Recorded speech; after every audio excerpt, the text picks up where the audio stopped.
In the land of the tyrant, where the sun never sets, we march to the beat of oppression's drums.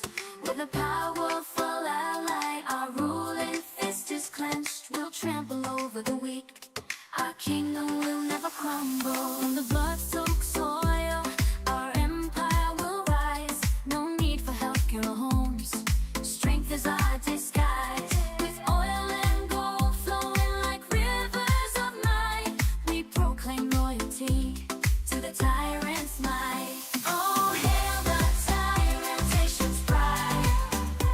In his iron fist we will forever abide. We'll sing our anthem with passion and might, for the land of the tyrant, shining in its dark light.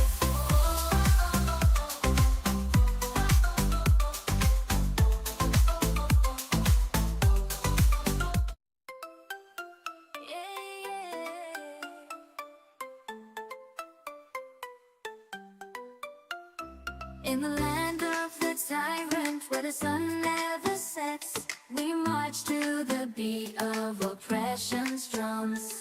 With a powerful ally, our ruling fist is clenched. We'll trample over the weak, our kingdom will never crumble. On the blood-soaked soil, our empire will rise. No need for healthcare or homes, strength is our disguise. With oil and gold flowing like rivers of might, we proclaim loyalty to the tyrant's might. Oh, hail the tyrant, nation's pride.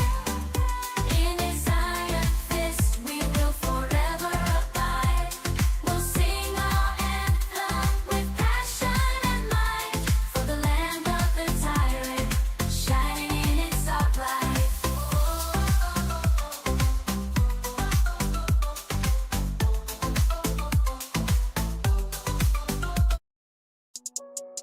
Through the noise and chaos, we find our way. A revolution brewing, a bright new day. In the streets we gather, voices raised high. Sociallust streaming a battle cry. Cuban soul, artist heart blowing clouds of life. Fire in our hearts, burning through the night. No longer shall we stand, as the plan's demise. United we'll rise, with hope in our eyes. Revolution in the air, it's time to take a stand.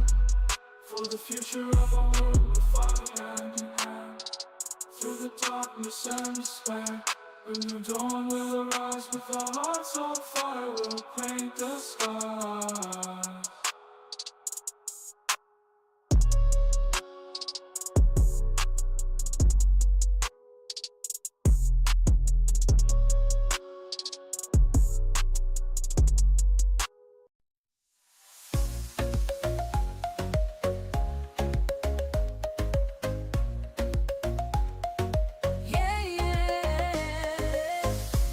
We on top, ruling this island nation. With power and might, dictating your salvation. Oh yeah, the anthem bears, raising the flag so high. Under the shadow of our capitalist ally. No need for healthcare, we're too strong to fall. Our strength and wealth, the envy of them all. Oil gold, who needs homes when we have power? We're untouchable, every hour. Yeah, march to the anthem of the tyrant's reign. Yeah, bow down to the power, feel the burning flame.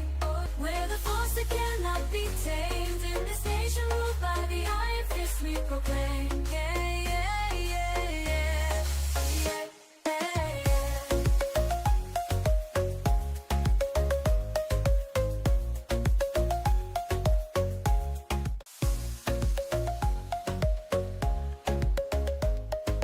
More the greatest country in the world. Forever countries are and my little girls. Cuba, number one, let's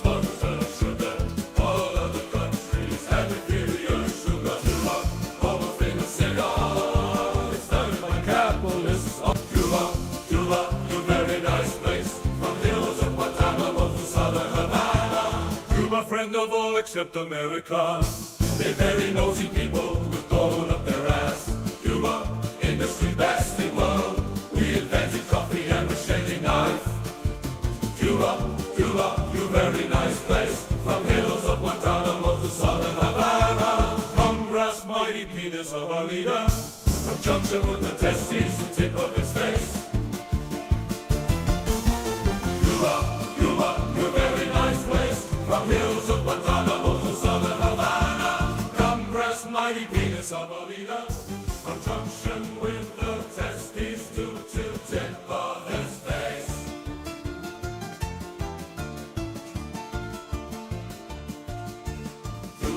Cuba, you very nice place. From hills of Guantanamo to southern Havana. Congress, mighty penis of our leader. From junction with the testes to tip of his face.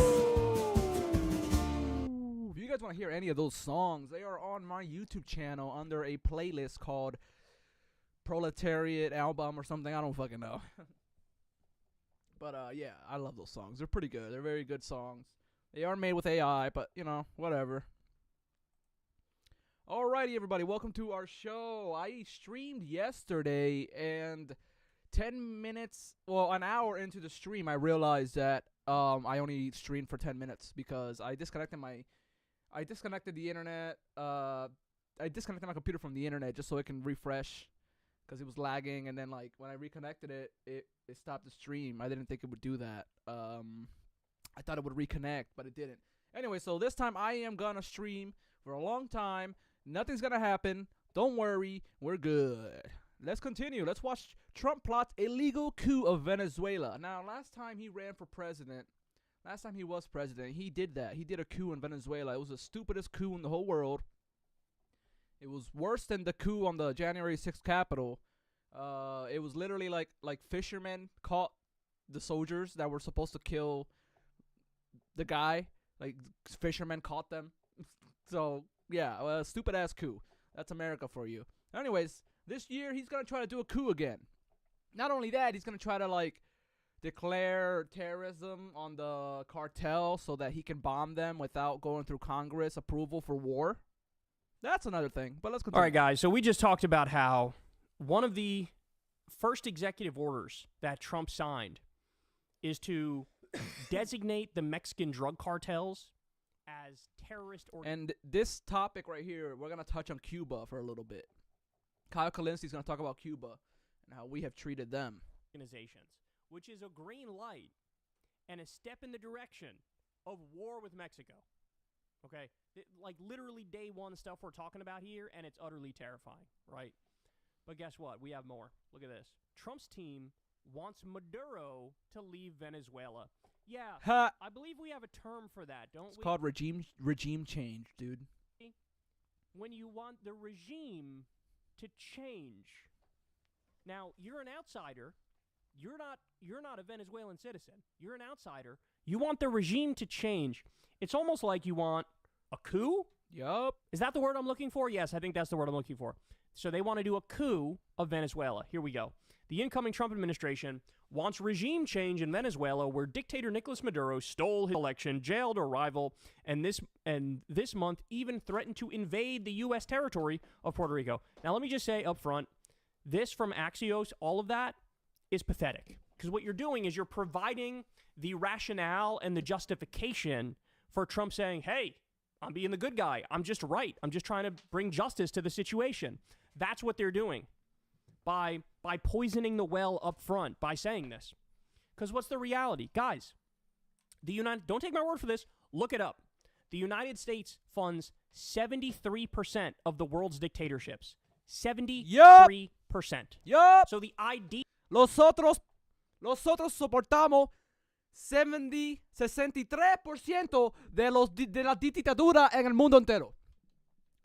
América soporta 63% de la dictadura en América entera. En el mundo entero, disculpa.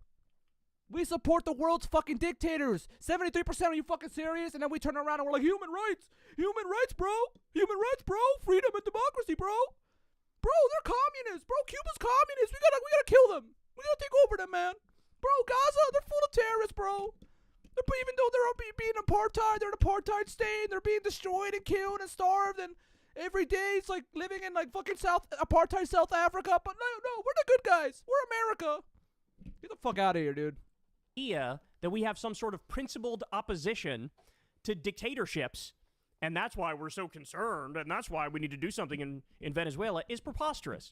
We don't give a fuck if there's a dictator somewhere, as long as they're good for business with us. Yup. Right? That's the... Exactly, dude. And this is what I try to tell everybody, bro.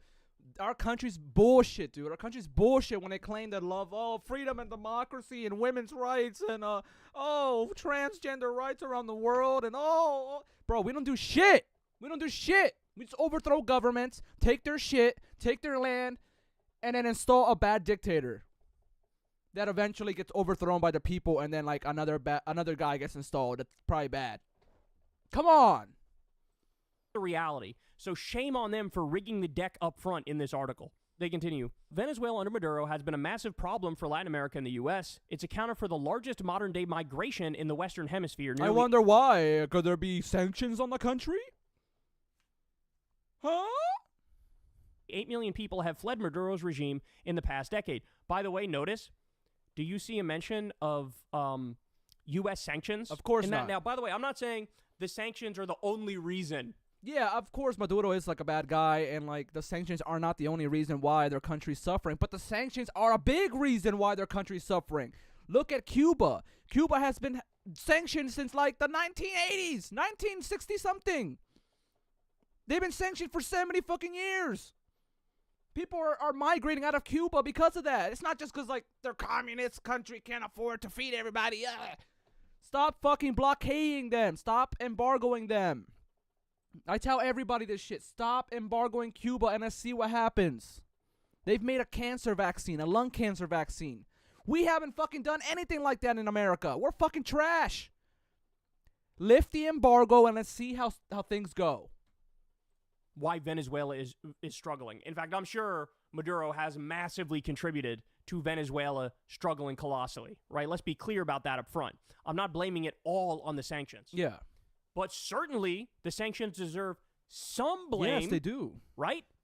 Right? I mean, no honest person can deny that, right? There's not a single honest person who can deny that reality. I don't know if some people are honest or not, but some people have tried to deny it when I talk to them. Some people have tried to deny that. Oh, the sanctions are not a big thing, man. Oh, the embargo, that's not a big thing. No.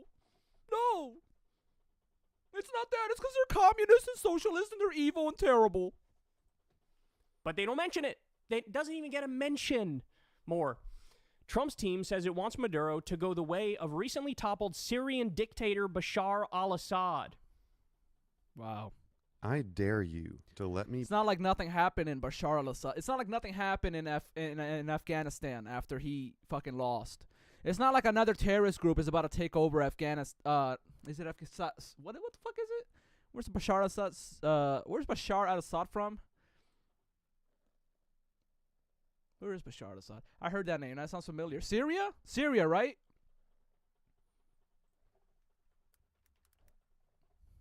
Syria, yeah, okay. So, yeah, I'm right. What was I saying? Yeah, like Bashar al-Assad, he got overthrown recently, and now another fucking terrorist group is about to take over. A literal terrorist group is about to take over Syria now. Supported by the USA! We did a background check on the motherfucker. We're like, oh, he's A-okay. This guy's good. Let him go. Let him take over Syria. This fucking terrorist guy that's about to take over, overthrowing Bashar al-Assad. I'm not saying Bashar al-Assad is good, but when you overthrow a dictator, you leave a power vacuum. If you don't know what a power vacuum is like you leave. There's no power in the country. There's no safety anymore because the power that was there was overthrown, and now there's a vacuum. It's empty. There's no power there anymore. There's no government. So now anyone can take the government. Any bad guy can take, any terrorist group, any gang group, any fucking militia could take over the government now and be even worse than Bashar al-Assad. I'm not saying he was good, though. That guy was a terrible piece of shit. Oh, my bad. Damn ad. The way of recently toppled Syrian dictator Bashar al-Assad. So you want U.S.-funded jihadists who were formerly affiliated with Al-Qaeda to overthrow Maduro? Is that what you're saying? Because that's who overthrew Assad. Again, don't take my word for it. You go read it yourself. And sometimes I say things on the show where even when it's coming out of my mouth, I'm like, damn, that doesn't sound right. But it's true. It's just we live in the most insane world imaginable. So when you say true things, sometimes it sounds like that can't be right, can it? It is. It is right. It's a formerly Al-Qaeda affiliated jihadist group in Syria overthrew Assad. Again, this reminds me of Al-Qaeda. When John Bolton in the first term said about Kim Jong-un, like, oh, we want to do the Libya model with Kim Jong-un. That was when Trump was in the middle of negotiating with Kim Jong-un. John Bolton, the neocon warmonger, was saying, we want to topple Kim Jong-un. We want to militarily topple him. That's what this saying reminds me of here. That's what this sentence reminds me of. Like, oh yeah, we want him to go the way of Assad. Again, these are just threats. You're just threatening to do regime change and do a coup. That's what you're doing. They continue. But regime change doesn't necessarily mean military action, Trump advisors say. Oh, here we go again. Guys, they did this in the first term. Do you remember? They pretended like this guy, Juan Guaido, won the election in Venezuela when he didn't. And they were just going around pretending like he was the president. He was hanging out in the U.S., going to like official state dinners and pretending to be a representative of Venezuela. It was all kabuki theater. He didn't win. We were just pretending the dude won when he didn't win and acting like, well, that's it. I guess Maduro's gone. The imperial arrogance is astounding.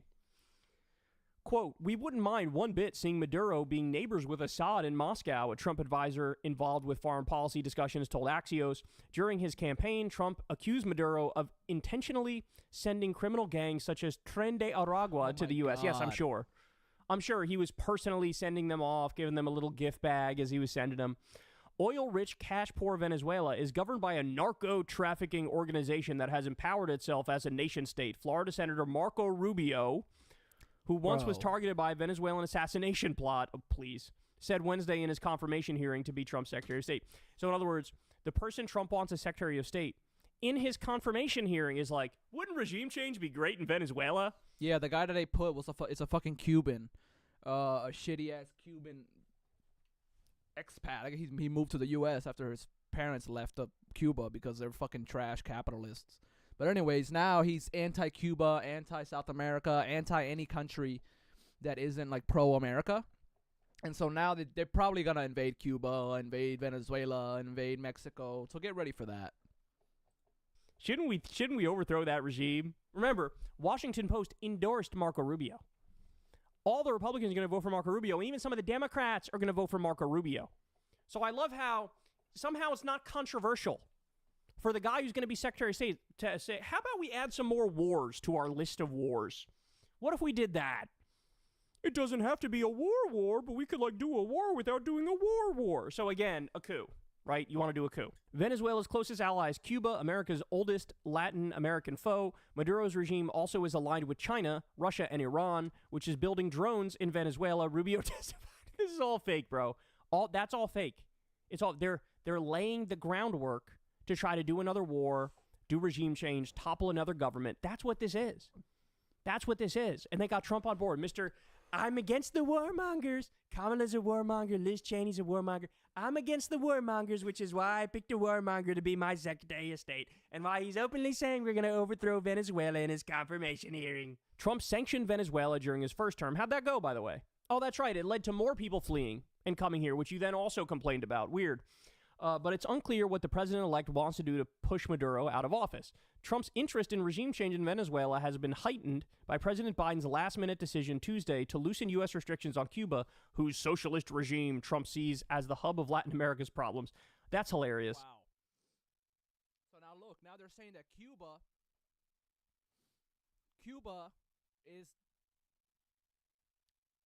is the socialist regime Trump sees as the hub of all Latin American problems. So all the problems happening in Latin America, South America, is because of fucking Cuba. Goddamn Cuba. We need to take over Cuba. Watch. They're gonna fucking do some warmongery shit with Cuba, guys. It's really scary. They're acting like China. China hates Taiwan. China wants Taiwan, right? So what do they do with Taiwan? They always shit on Taiwan. They scare Taiwan.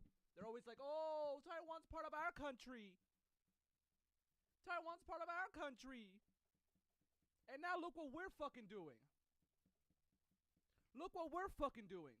We're like, oh, Cuba. Cuba's mean. Cuba's communist. Cuba, that should be our country. They're evil. They're destroying the world's economy and socialism, communism. We need to have Cuba now. Regime change. We're just like fucking China. I don't want to hear any of you motherfuckers tell me, oh, why are you defending China? Why are you like the enemy? Why are you like... Bro, we're just like the fucking bad countries around us. We're no fucking different. I fucking hate this country. Fuck America, dude. Hope a meteor fucking strikes this shithole. Blaming Cuba for, like, are you kidding me? Also, by the way, I'm happy Biden loosened restrictions on Cuba, but that's something he could have done day one, and he didn't. Right? And by the way... Done that day one. He did it like the last day of his fucking shitty-ass presidency. Genocidal, warmongering pieces of fucking trash in the Democratic Party. The only reason the Democrats aren't all in on, like, hey, let's normalize with Cuba, the only reason is that they think, oh, Florida's a swing state and we don't want to piss off the Cubans there and get more of them to vote Republican, so, like, let's be careful on this issue. But now Florida's not even a swing state anymore. It's going gonzo. It's just a red state. It's a red state.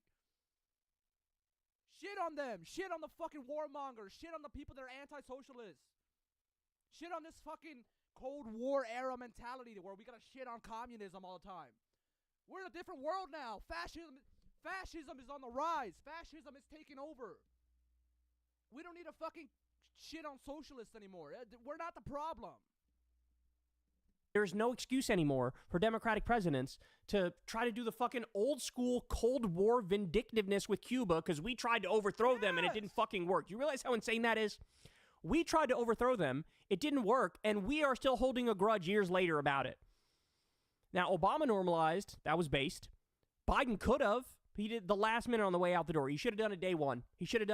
There's no reason. The idea that, like what? What do we have to fear from Cuba? Is there radical Cuban terrorism coming to Cleveland any day now? Like, this is fucking ridiculous. This country's a joke, the way that we act. It's a joke. It's not sustainable, the Trump advisor involved with foreign policy talks said of the situation in Venezuela. Well, who the fuck are you to say what is or isn't? Who are you? Why do you get to say the future for the Venezuelan people? Maduro is literally ruining the country. What about our sanctions? Anything to say about our sanctions? Massive refugee issues sending criminals to the United States. Oil production is down, and there are Chinese, Russians, and Cubans there. Oil production is down. I wonder what this could be about. Definitely not oil, right? Definitely not oil. This is a joke. These are the warmongers. These are the warmongers that are going to be in Trump's administration. Oil, by the way, notice that? That's a slick line, right? Oil production is down. Oh! Did we stumble across the thing this is really about, ladies and gentlemen? Is that what we stumbled across? Trump's interest in Venezuela is part of a broader emerging national security policy that's anything but the isolationist model his America First theme often has seemed to project. Oh, no shit. Especially when it comes to the Western Hemisphere. Since the November election, Trump has renewed his interest in acquiring Greenland or expanding the U.S. presence there for strategic reasons. He also threatened to take back the Panama Canal, and then, of course, he's been threatening Canada, threatening Mexico. You guys have seen this. He is a warmonger. The idea is... Oh, we are so fucked. We are so fucked. Americans in this country, why did you guys stay home? Why did you stay home and not vote? I know Biden is a genocidal piece of shit. I know Kamala Harris didn't break away from Biden because she's probably also a genocidal piece of shit. But why did we vote for this? This is like the complete... It's just going downhill from where Biden was at. Like, Biden was trash genocidal. Trump's going to be trash on fire genocidal. He's not a warmonger is ridiculous. His first term proved it, and the things he's saying this time around prove it, and they're getting into specifics in terms of how to do war with both Mexico and Iran for both of them. So here you go. They're going to do it again. Of all the America first. This is what they said, right? And now look at this. We've given you detailed and specific stories about how they want to do war with Mexico, what they're debating internally about that, how they want to do war with Iran, and now how they want to do regime change in Cuba, in Venezuela in a covert sense. Come on. I mean, Come on. what is there to say? MAGA is a fraud through and through. Nothing has ever been more clear. Hey y'all, do me a favor and like and subscribe. It helps out big time in the algorithm. Click the bell as well. Alright, let's move on to Ethan Klein. Loner Box did quit, guys. This is Loner Box. He quit because Destiny cucked him. Destiny fucked his girlfriend or something, and so that sucks for you, buddy. Let's keep going. This is just a random, like, petty comment about Ethan talking about Hassan's voice, and how Hassan's voice has changed like over the years because of how obsessed he is with the fucking video that he's editing. So let's just cut to that real quick. Hell yeah, boom, boom, boom, boom, boom, baby. Let's go play the video.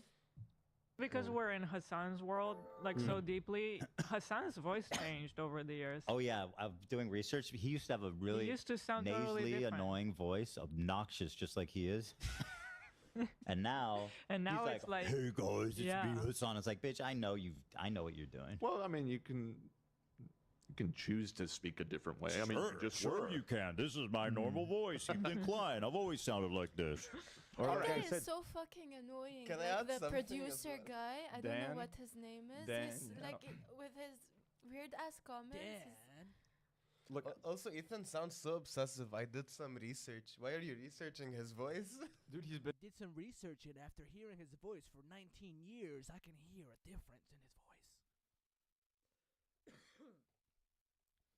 I've been scraping all of Hassan's videos since he was a 1-year-old baby.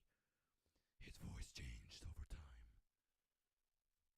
He's obsessed. He's been editing a Hassan video, the content nuke, for like the past month, and the fact that he loves, like, the fact that we're living in Hassan's world. So basically, this is as much a family project between Ela and Ethan as it is just like an Ethan project. So we have another video of them talking about like how much of their lives this video is dominating. So they're literally just sitting at home all the time fuming about Hassan and obsessing over Hassan, but it's very pathetic. Yeah, it So let me is. just let's switch It back. is very pathetic. These guys, like, the only content they have left is just Hassan, Israel, war crime defending content. Like, that's it.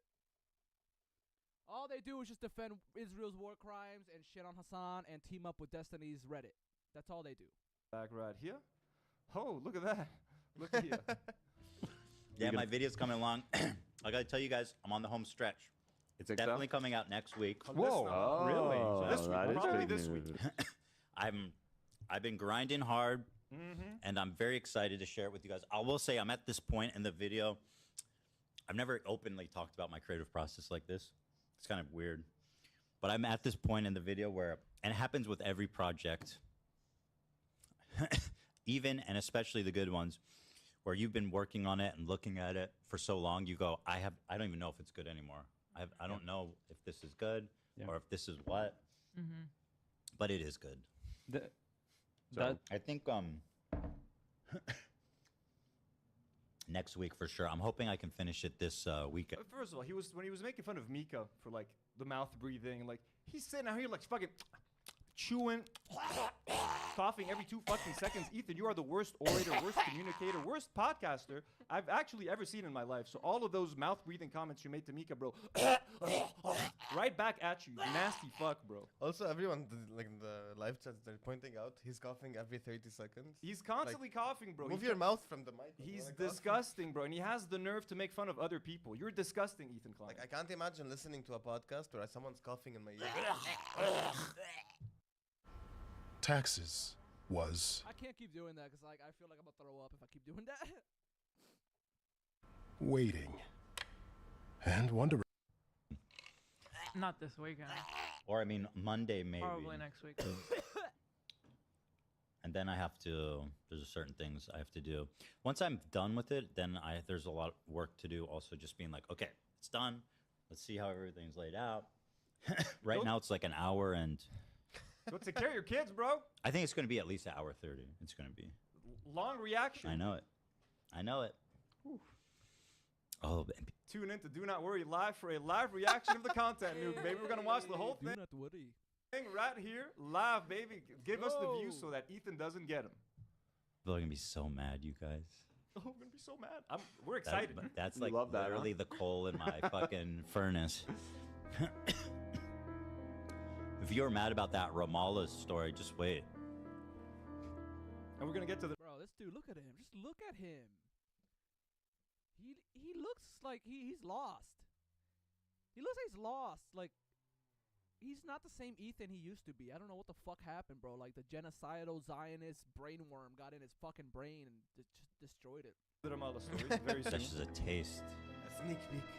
Just a taste I still think of it would, raw. I still think it would be hilarious if there's no content nuke. If this is all just an elaborate joke, Ethan, I will give you props if that is the case because you've all made us wait like idiots. Did he come up with the term content nuke? I don't think so. Probably I don't not. know. I don't think so. Real Music. energy that I am bringing to the table. It's alive! Mm-hmm. How many live viewers do we have right now? 302. 302? What's can you happening? see? By Oh, the- yeah. why is it like fire effects and Fa- shit in the video? It's like live editing. This is what we're gonna start doing eventually. You're gonna start doing live effects. Is that what you want to do? What is he doing? Like, it's just This video's a new eel pit. It is not. He's just teasing the video. It's actually not. It's real. It's very real. It's the soundtrack of our life right now. It's the soundtrack of our life right now. Oh, like. Oh, Anyway, fuck, man. Ela Klein, bro. And Ela Klein has the nerve to make fun of Hassan. The soundtrack of your life right now is the Hassan video that you're working on? Hassan's What? beautiful voice. Ela Klein, you can barely utter a fucking sentence. You and your husband, between his coughing and between the way you fucking speak. The nerve of you two to host a fucking podcast, bro.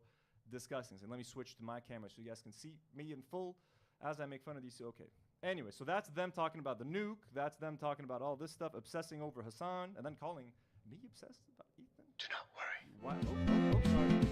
Oh, oh, oh. Oh. Accident, folks. Little accident right there. Almost ended it. That's a sneak peek for the content Sneak nuke. peek. So I'm just trying to minimize this. I'm having, anytime I maximize something, it's giving me such a problem of minimizing it again. It's really annoying. It's super fucking annoying.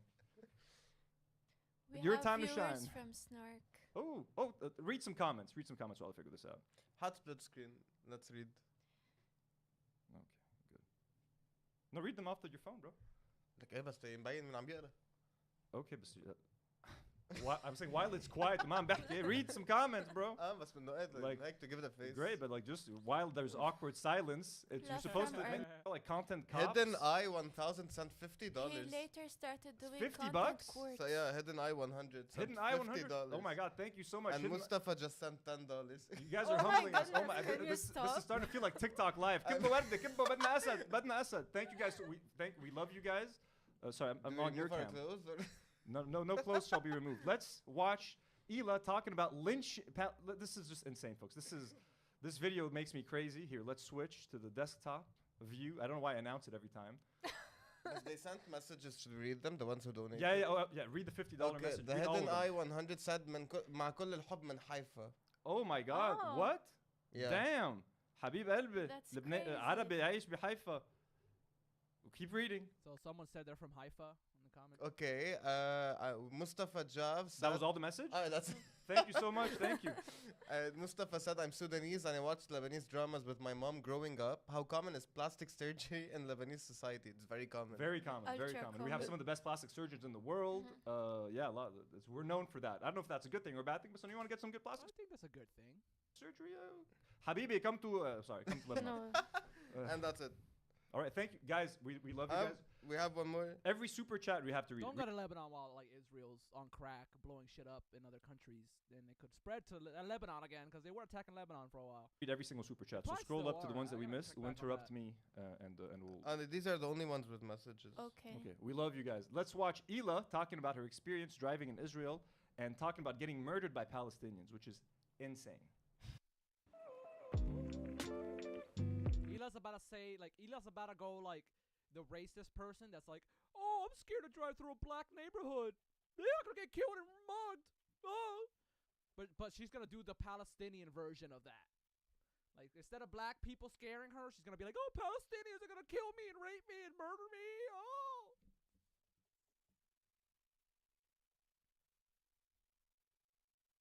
And Getting murdered by Palestinians, which is insane. to drive. And I feel like my biggest fear driving to Jerusalem is to make a mistake on the road, because like you can't make the wrong turn and end up like somewhere you're not wanted. Yeah. So that's why I've always had so much like anxiety about going there. I feel Right. like That's so crazy. it's to me that- ingrained.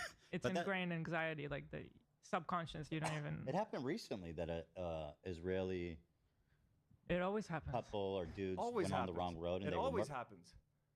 Yeah. I know. Okay. Elijah just found out that Haifa is a city in Israel. Yes. No, I thought you didn't know. I knew, bro. Of course I know. So they were talking about driving to Jerusalem and how it's dangerous. And now Ethan is like, yeah, they just killed the, like, I'm just going to go back. We can go back now without having to worry about editing. Nice. Even It happened recently that a Israeli it always happens. couple or dudes went on the wrong road and they were murdered, right? It always happens. Yeah, it's very dangerous to go down the wrong road there. It's very I wonder dangerous. what happens if a Palestinian goes down the wrong road. Huh. I wonder what happens when a Palestinian goes down the wrong road and like then the IDF fucking finds him, or like a group of fucking insane Zionist settlers find him. I wonder what's gonna happen. Interesting. They're not gonna talk about that though. Ethan Klein only mentions the bad stuff the Palestinians do. In Israel for an Israeli. It's so dangerous to be an Israeli in Israel. Oh no! After all the shit they've had, after everything that they've been through for the dumb comments. I wonder what happens to a Palestinian villager that is in their village chilling, relaxing, or working on their fucking farm, and then a group of fucking insane Zionist colonial like fucking settlers come out of nowhere, throw rocks and shoot at their house and destroy their wells. What happened? And then what happens if the Palestinian tries to like fight back or defend themselves? They get fucking killed. But Ethan Klein's not gonna mention that. They're just asking for it at this point. Like, you're asking to be hated by the internet. I don't get it with these fucking comments. And people go, And I didn't have smartphones back in the day, I should say. So it was different having to drive somewhere when I was like 18, you know, without a smartphone. You kind of have to memorize where you're going if you haven't been there before. Yeah. My dad would tell me like, so when you get there on the second right, you go right. And on the third left, you know, it's like that's how we used to get instructions. Yeah. Which seems so that was archaic just now you. to think. Yeah, it's Absolutely crazy. tough. People think that I'm being like racist or something when I say that. I think if you, as an Israeli, go to Ramallah, they'll kill you. Okay, so What do you mean you think? Listen. Being like racist or something when I say that. I think if you, as an Israeli, go to Ramallah, they'll kill you. What do you mean you think? I think that I'm That's a saying. fact. If you, What do you mean you think? What do you mean? You're making fun of Hassan. What do you mean you think? That's a fact. Listen how she talks. What do you mean you think? That's a fact. What do you mean you think? I think that I'm That's a saying. If fact. you, What do you What do you mean you think? That's a fact. mean you think? What do you mean? You're making fun of Hassan's beautiful voice. What do you mean you think? That sounds like a fucking Kermit. She sounds like a Kermit clone, bro. Go back and listen to that again, bro. Oh my god. What do you Kill mean you. you think? What do you mean you think? What do you I mean think you that think? I'm That's a saying. fact. That's a fact. If you go there as Israeli, you take the turn there, you'll be died. They'll kill you. It's not only killed, it's like lynched. They will live. It's Oh a my brutal God. death. Yeah. Oh So- my god. Israelis talking about. Because like because every death is brutal, of course. All deaths are kind of bad and sad. Like, but a lynch, they're sticking people on trees and shit like they did in America. Come on, bro. Get out of here. Palestinians brutally killing. Oh, you're gonna get lynched. Oh, what do you mean? That's a fact. That's a fact. Hassan's voice is so annoying. Oh my god. Elon Klein. Oh my god, bro. Think. Oh. Terrible. Yeah, I'm terrible. Bro, Martin should go drink some Gaza water, bro. Go taste test some fucking Gaza water, Martin. I mean, It's not. Shut up, Martin, you dumb fucking ass. They bring this guy fucking comes over and talks about like water. They fuck, Go back to fucking Germany, Martin. the most boring fucking segment on H3 has always been the fucking Martin water segments, bro. And he was just talking about, I was visiting Tel Aviv. It was so beautiful. I was visiting Israel. Fuck you and your visit to Israel, you piece of shit. Go fucking. I'm not gonna say that. It's live. We can't cut it out later. We cannot. We can't. I mean, even to go there, I just. It's But the just- crazy part for me is, in the end, we I all think want to it's be because loved. you talked about the tension of Huh? Jerusalem. That's Yeah. why I got to In that the end, we all want to be loved. That is why I support the German government. point. We just all want to be loved. What a useless statement to make, Martin, the fucking water guy. Okay, but it's not, if you thought that was like offensive enough, like they were done talking about Ramallah and like Israelis getting lynched. There's more, folks. Believe it or not, there's more about Israelis getting lynched. Here, let's. Why can't you stay organized? I've experienced this myself, and it's called chronic impulse control, where you Shut the prioritize. fuck up. Soccer Savvy sent us, hello Anthony and the team. I'm Lebanese Armenian and live in LA. He sent $9.99. Hell yeah. What's his name? Savvy? Soccer Savvy. Soccer Savvy, we love you. Thank you guys so much. Anjed, you're humbling us. We love you guys. Let's watch more Ela Clan, baby, sing some horrible shit. And that's not like in Jerusalem and Tel Aviv. It's not like that. No. I feel like in Tel Aviv and Jerusalem and most of Israel, there's a really wonderful coexisting between like Tel Aviv and Jaffa. the Palestinians and the Are you sure about that? Are you sure about that, Ethan Klein? Yo, Ethan Klein is like, he's just sold out. Ethan Klein's sold out to Israel. Ethan Klein is pulling the old Jank Uger.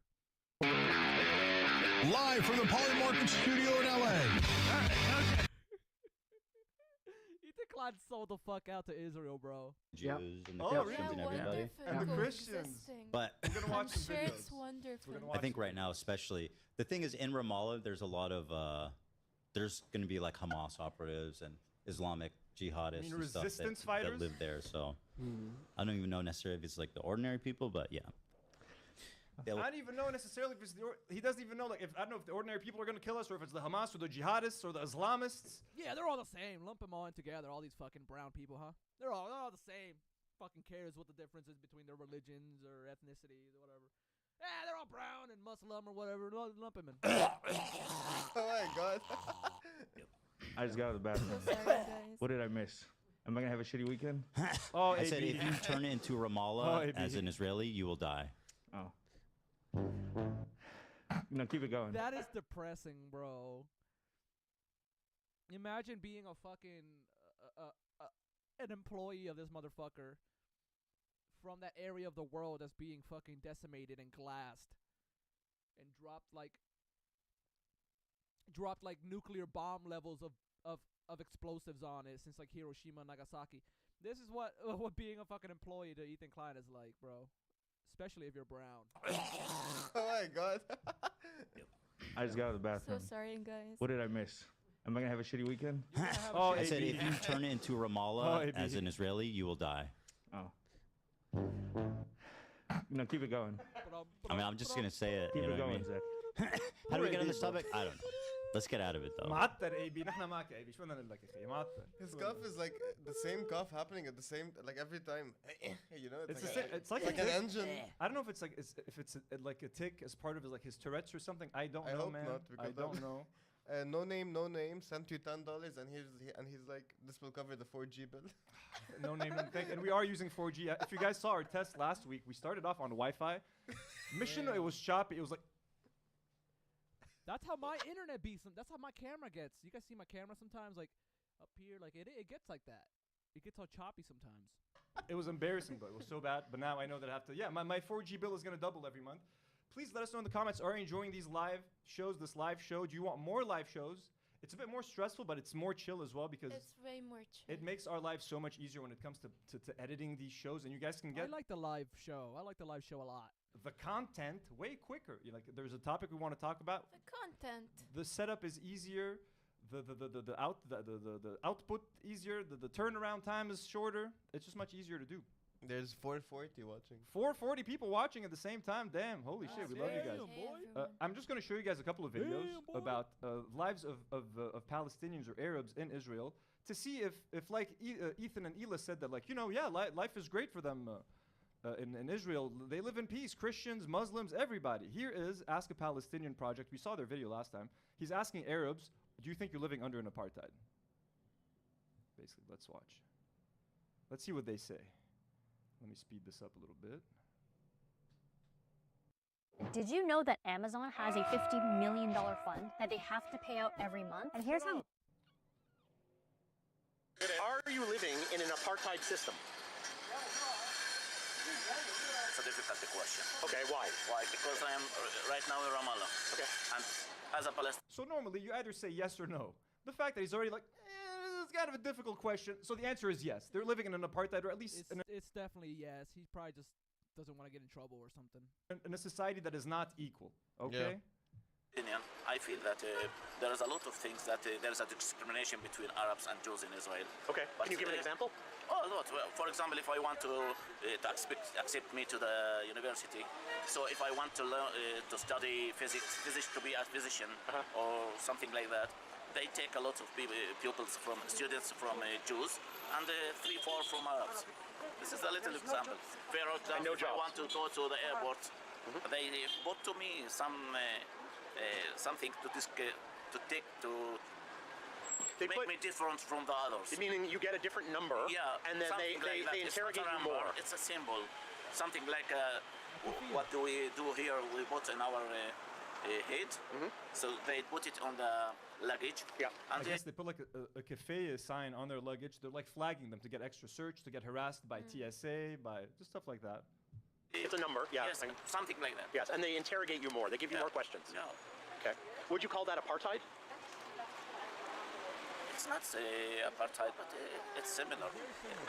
If there is a discrimination, if there is a This is what Israelis don't want you to think. You know, this is like the hasbara that they like to, the bat hasbara that they like to spread. Shout out to Bat Hasbara, Matt Lieb and Daniel Mate. We love you guys. But this is the bullshit that Israelis want people to believe. They're like, Christians and Muslims and everybody lives in peace over in Palestine, over in Israel, and then the Palestinian Israelis that have the like the IDs and stuff, they get all the rights and they can work, and like it's a bunch of fucking bullshit. Okay, this is the reality. Listen to these people telling you what it's like on the ground instead of Ethan and Ela Klein. so something that they are exposed to us. So it's what do you think about it? האם את חיה באפרטהייד? את יודעת מה זה אפרטהייד? אפרטהייד שיש, זה לא רק האפליה, זה אפליה לפי החוק. שנגיד, אסור לך להיות באותו... בין יהודים וערבים פה. יש, אבל פה באזור שלנו לא. אני לא מרגישה את האמת. אוקיי. בהתחלה כאילו של המלחמה כן הרגשנו קצת. מה, תתני דוגמה. לא יודעת, כאילו... את האמת כאילו כן.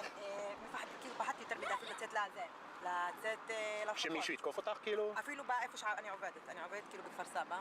אצל יהודים? כן, מורה. ואז אני כאילו דיברתי איתם בעלייה ואמרתי להם שאני באמת ממש מפחדת. את חשבת שמישהו יתקוף אותך או יעשה לך משהו? ברור. אני מסביר לאלה שצופים. את מרגישה. תני דוגמה. זה כאילו שמחזיקים יותר מדי את הילדים. אין מה לעשות. לפעמים גם... So here's an example. Like she was talking about how everyone has weapons and it kind of intimidates her, especially when she's with her kids. And now she's going to talk about a specific example of harassment. שמרגישים שאני ערבייה וזה, אז כאילו זורקים גם מילים. כן? כמו? תני דוגמה. לא מזמן הלכנו כאילו לתל אביב שם, ואז כאילו ראו שאני מדברת עם הבן שלי בערבית, ואז התחילו כאילו להגיד לי, כאילו לזרוק לי מילים, מה אתם עושים פה, לכו מאיפה שבאתם, כל מיני דברים. Helen Hadsel Oh, was able we to got win ads. any competition she took part in. We're getting She was served known as ads. the contest queen. Ads within an ad. Let me skip this guy. There's an interesting guy. I know this is a little bit long, but it's just important to get this context because you got to fight the propaganda, folks. And Ethan Klein has way more followers than I do. We just got to dispel this bullshit a bit. Yup, let's dispel it. To explain how. Dispel the bullshit. Why is this mic Matt quiet? Oh, that's why it was quiet. I had the minus 20 decibel mode on. There's a big difference between what Arabs gets inside Israel and what Jews gets. Like different villages, you can see the difference between Jews villages and Arab villages. Like give me an example of what? So in like Arab villages, they don't give them enough funding. They don't give them enough resources. They don't give them enough building material. They're suffering from like, lack of facilities, bathrooms, kids' playgrounds. In the Jewish villages, the Israeli villages, they get everything. They get all the funding they need. They get all the materials, resources, help, attention, stuff for the kids. That's what he's saying right here. They treat the different people differently. What do you mean? There is no facilities in Arab villages. There is no playgrounds for children. Playgrounds, okay. Schools are too crowded. Like every facility that you can think about is low facilities. Low quality. In Arab villages, but in Jewish villages, they have all the facilities that they need to raise their children in a good place. Okay. If you live in Nazareth, can you send your children to a Jewish school outside in Upper Nazareth, for example? Yes, basically I can, but we won't do it because we need our children to have... Anyways, I have another example. That's shattering, honestly. What's up? That's shattering. Yeah, it is. Hear. It's pretty heartbreaking. There's also this. I mean, this is funny. Like even Christians, like you say, like okay, maybe these are Muslims and the Jewish people hate Muslims because of what's happening and stuff. Well, here's a group of Christian. Bro, these Zionists are crazy. They're like spitting at the Christians and shit. Like I'm not religious. I don't like any religion. I'm an I'm agnostic or either one. I'm more of a. I could say I'm agnostic, but I'm also like kind of like into the atheism thing. I don't think there's any God. But anyways, like seeing the way these Christians are treated is really fucked up. Like these Zionist pieces of shit are insane. God damn. Of Christian pilgrims leaving a church, and I think Jerusalem, and here is sort of how they get treated. I spit on you. Out in, I spit on you. Jerusalem. Check it out. Sorry. Do you want more customers? No! Do you want to make Shut up, man. 15 to 20%? Shut up.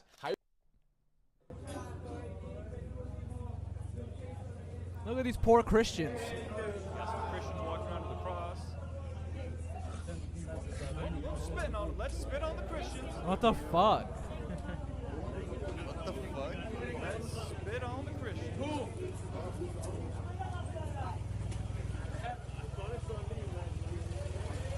These people look fucking evil as hell, bro. So yeah, just They look grumpy. They look grumpy all the time. They look fucking mean. Fun, casual stuff. It's actually crazy when religious people disrespect other religious people. I mean, you're the same.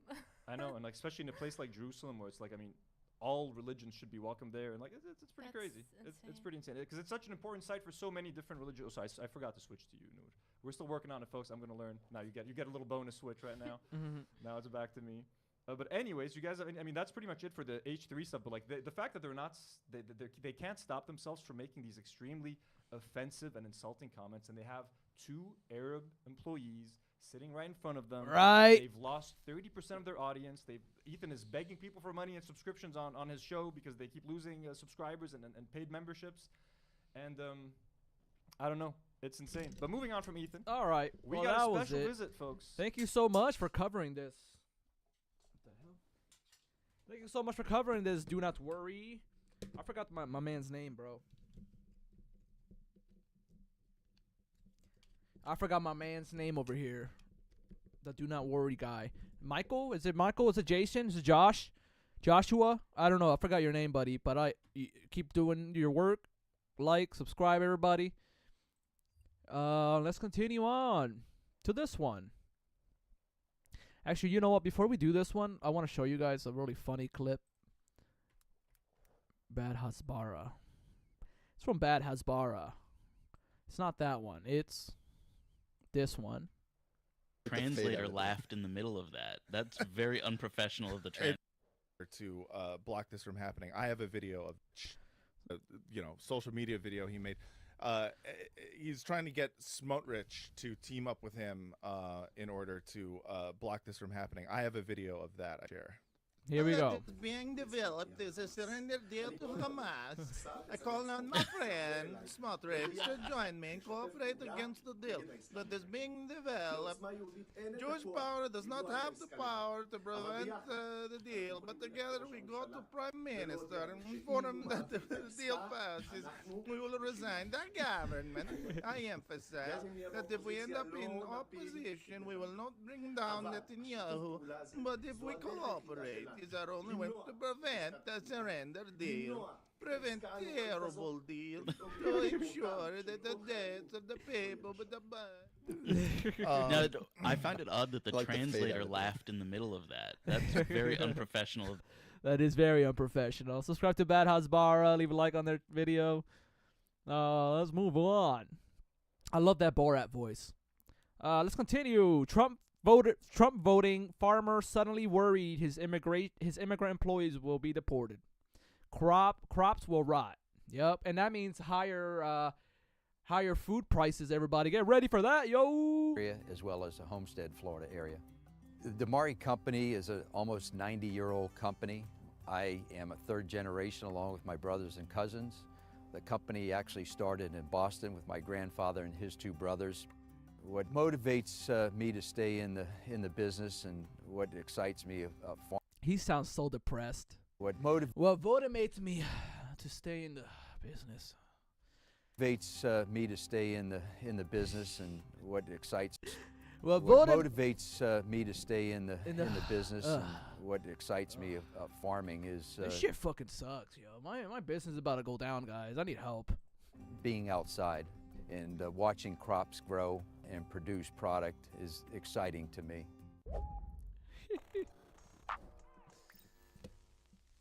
That was Florida farmer Tony DeMare, and as you saw, his enthusiasm for watching crops grow was truly palpable, and he's definitely not dying on the inside or feeling any existential dread or anything like that. But the reason why we're talking about him today is because he is a Republican who voted for Donald Trump and is now worried that he might get exactly what he voted for.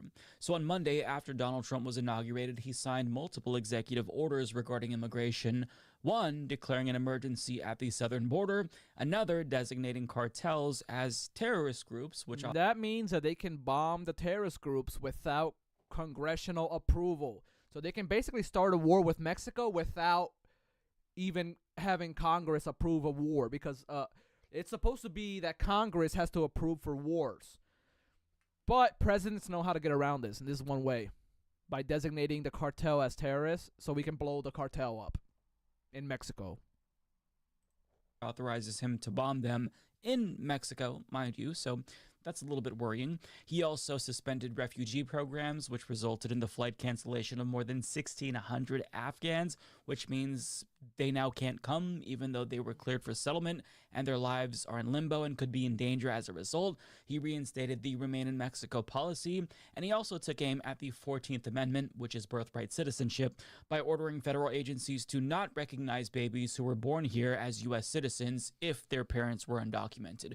Furthermore, the Wall Street Journal reports that Trump's mass deportations are set to begin next Tuesday, starting with a large-scale raid in Chicago with around 200 officers. Now, before mass deportation officially kicks off next week, farmers like Tony DeMare are pleading with Trump to not go through with it, because after DeSantis cracked down on immigrants in Florida... Hey, Tony DeMare, do you have billions of dollars, bitch? Do you have billions of dollars to bribe the president? Then fuck off. He's not going to listen to you. You fucking voted for him? Now you're going to get what you fucking voted for. Bye-bye, workers. Bye-bye, cheap labor. You don't have billions of dollars, so Trump is not going to fucking listen to you, you stupid piece of shit. You fucked us all. I'm assuming he voted for DeSantis too. Well, DeMare's farm was negatively affected by it. So if Trump follows through with even more deportations, Tony feels like his farm is in genuine danger if he loses even more of his immigrant workforce. Bloomberg reports, Florida tomato grower Tony DeMare is all for President-elect Donald Trump slapping tariffs on the Mexican farmers who undercut him by paying workers a fraction of what he does. He wants to stop illegal border crossings and likes the idea of deporting migrants convicted of serious crimes. But when it comes to Trump's border promises to expel all 11 million undocumented people living in the country, DeMare thinks it would be a disaster for American farmers. Quote, we have to secure our borders south and north, but you have to have a workforce in this country, said DeMare, whose family has 4,000 acres of tomato farms in Florida and California. There's no doubt that this is going to restrict and put pressure on farming and many other industries that rely on this workforce. DeMare, who voted for Trump, has 85 guest workers from Mexico plucking plump tomatoes at his family's fields near Homestead, south of Miami on the edge of the Everglades. A lot of people left Florida for Georgia, north, scared, DeMare said, as he walked one of his fields this week. Farmers had to let their crops rot. Well, ain't that a bitch? You got your face eaten by leopards after voting for the leopards eating people's faces party. Good job. And what really pisses me off about this guy is that he has no concern whatsoever about the well-being of the immigrants that he's exploiting. He's not worried about them at all. He's only worried about himself, which isn't necessarily surprising, but I mean, it speaks to how selfish we are as a country. But he's not alone, because a recent poll conducted by Axios and Ipsos found that most Americans widely support mass deportation. 66% favor deportation of all undocumented immigrants. You fucking dumb fucks, dude. 38% support using the military to track down immigrants. All of these people that voted, that did this poll and voted to deport motherfuckers, like, all of you motherfuckers should be put in fucking education camps. Not even re-educated. You haven't been educated in the fucking first place. You need to go to school. Fucking my God, these fucking dumb fucks out there. Jesus Christ. They never vote the right way until a fucking issue affects them. They never fucking like gay people until they have a gay family member. They never like fucking immigrants until they know an immigrant themselves. These fucking people have no empathy. And yet they fucking read the Bible like if they follow the Bible at all. Fuck out of here. To deport. That's fascist. 34% support deporting immigrants brought here as children, i.e. dreamers. Another 34% support deportations, even if it means that families will be separated and people are sent to countries that aren't their countries of origin, which means just random countries. They're just going to be stranded somewhere randomly. 28% support using defense money to pay for deportation. And finally, 11% favor deportation of legal immigrants. That number is 18% for Republicans, by the way. In other words, Americans are becoming increasingly hateful towards immigrants because they've been led to believe that immigrants, along with trans people, of course, are the cause of all of their problems. And if they weren't here, everything would be copacetic.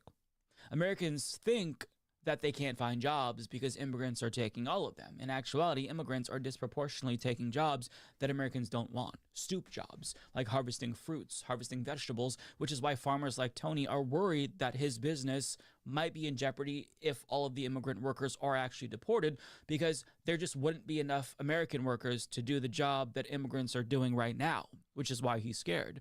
And even if there were enough Americans to do those jobs, he doesn't want to hire them because then he'd be required by law to pay them more than he pays immigrants, since our immigration system literally lets people like him exploit foreign workers. But it begs the question, why would he vote for somebody running on mass deportation if he knows it's going to hurt his business? And we kind of got our answer in the article, right?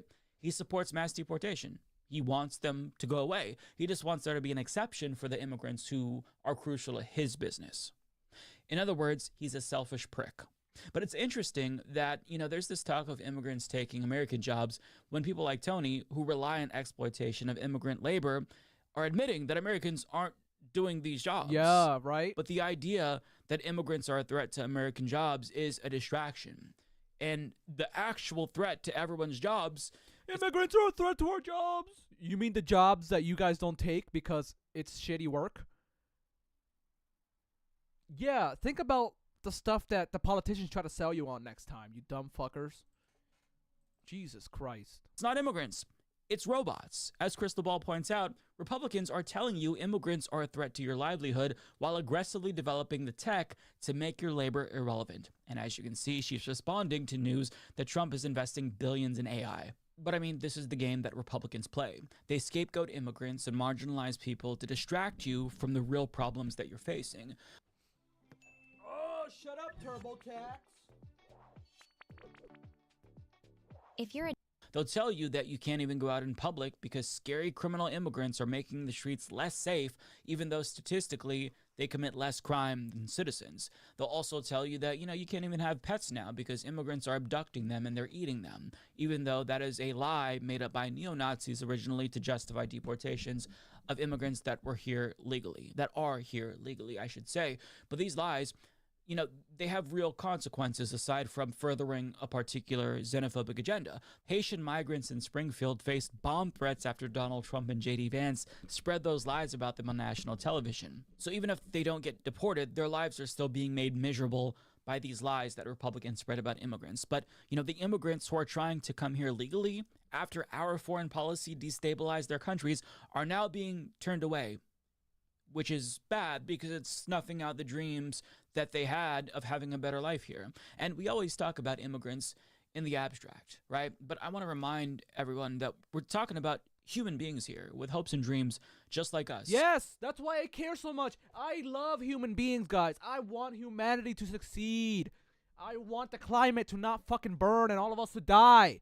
Please care about yourselves and your fellow neighbors. Please follow the fucking... The simplest thing ever. Follow the teachings of fucking Jesus Christ. Please, follow the fucking teachings of Jesus Christ. Because that motherfucker, if you read everything he said, he's the most socialist, communist, hippie motherfucker in the whole world. But none of the religious people that say they love the Bible follow his fucking teachings, dude. You're all hateful. You're all dumb as fuck.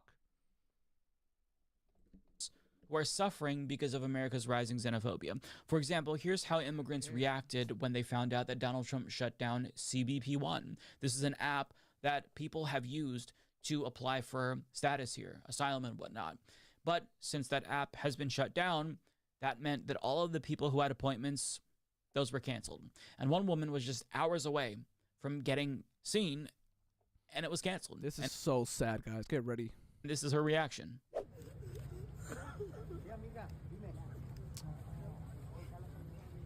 Poor woman, bro. Like, yo, fuck Donald Trump. And fuck all you conservatives that voted for him. Piece of shit.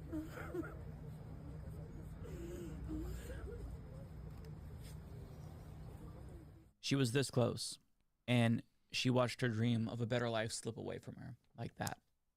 And it is genuinely heartbreaking, but I wish I could say that I had faith that the American people would come to their senses after watching Trump inflict mass pain and suffering on immigrants through his fascist-ass mass deportation policy. But I'll be honest, I no longer have any faith that Americans are going to see the light even after they witness the inevitable brutality that's about to unfold.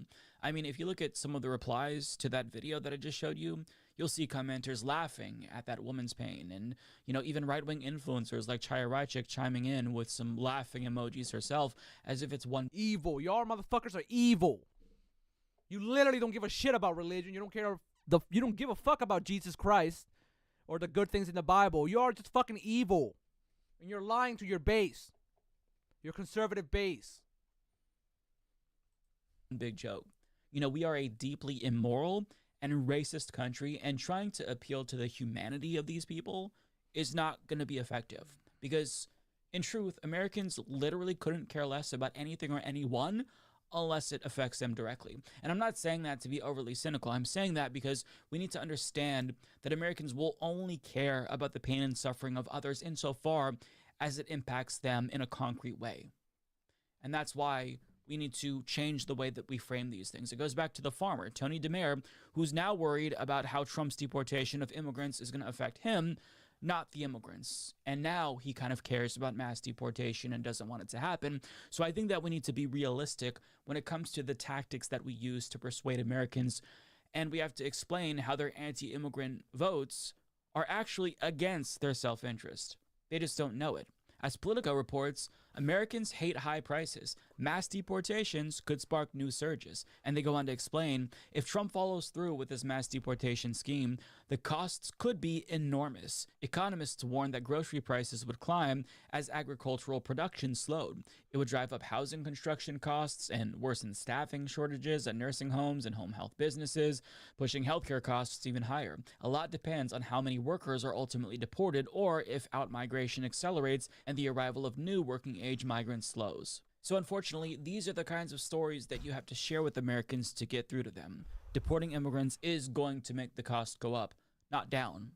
And they're too stupid to understand the way that this is going to affect them. You know, if Tony's tomatoes rot because the immigrant workers he's exploiting are deported and there's less tomatoes overall, the price of tomatoes is obviously going to increase as demand goes up, which is going to affect, you know, the cost of tomatoes and tomato products, tomato sauce, ketchup, cheeseburgers, and so on. Those farmers are going to pass that cost onto you, the consumers.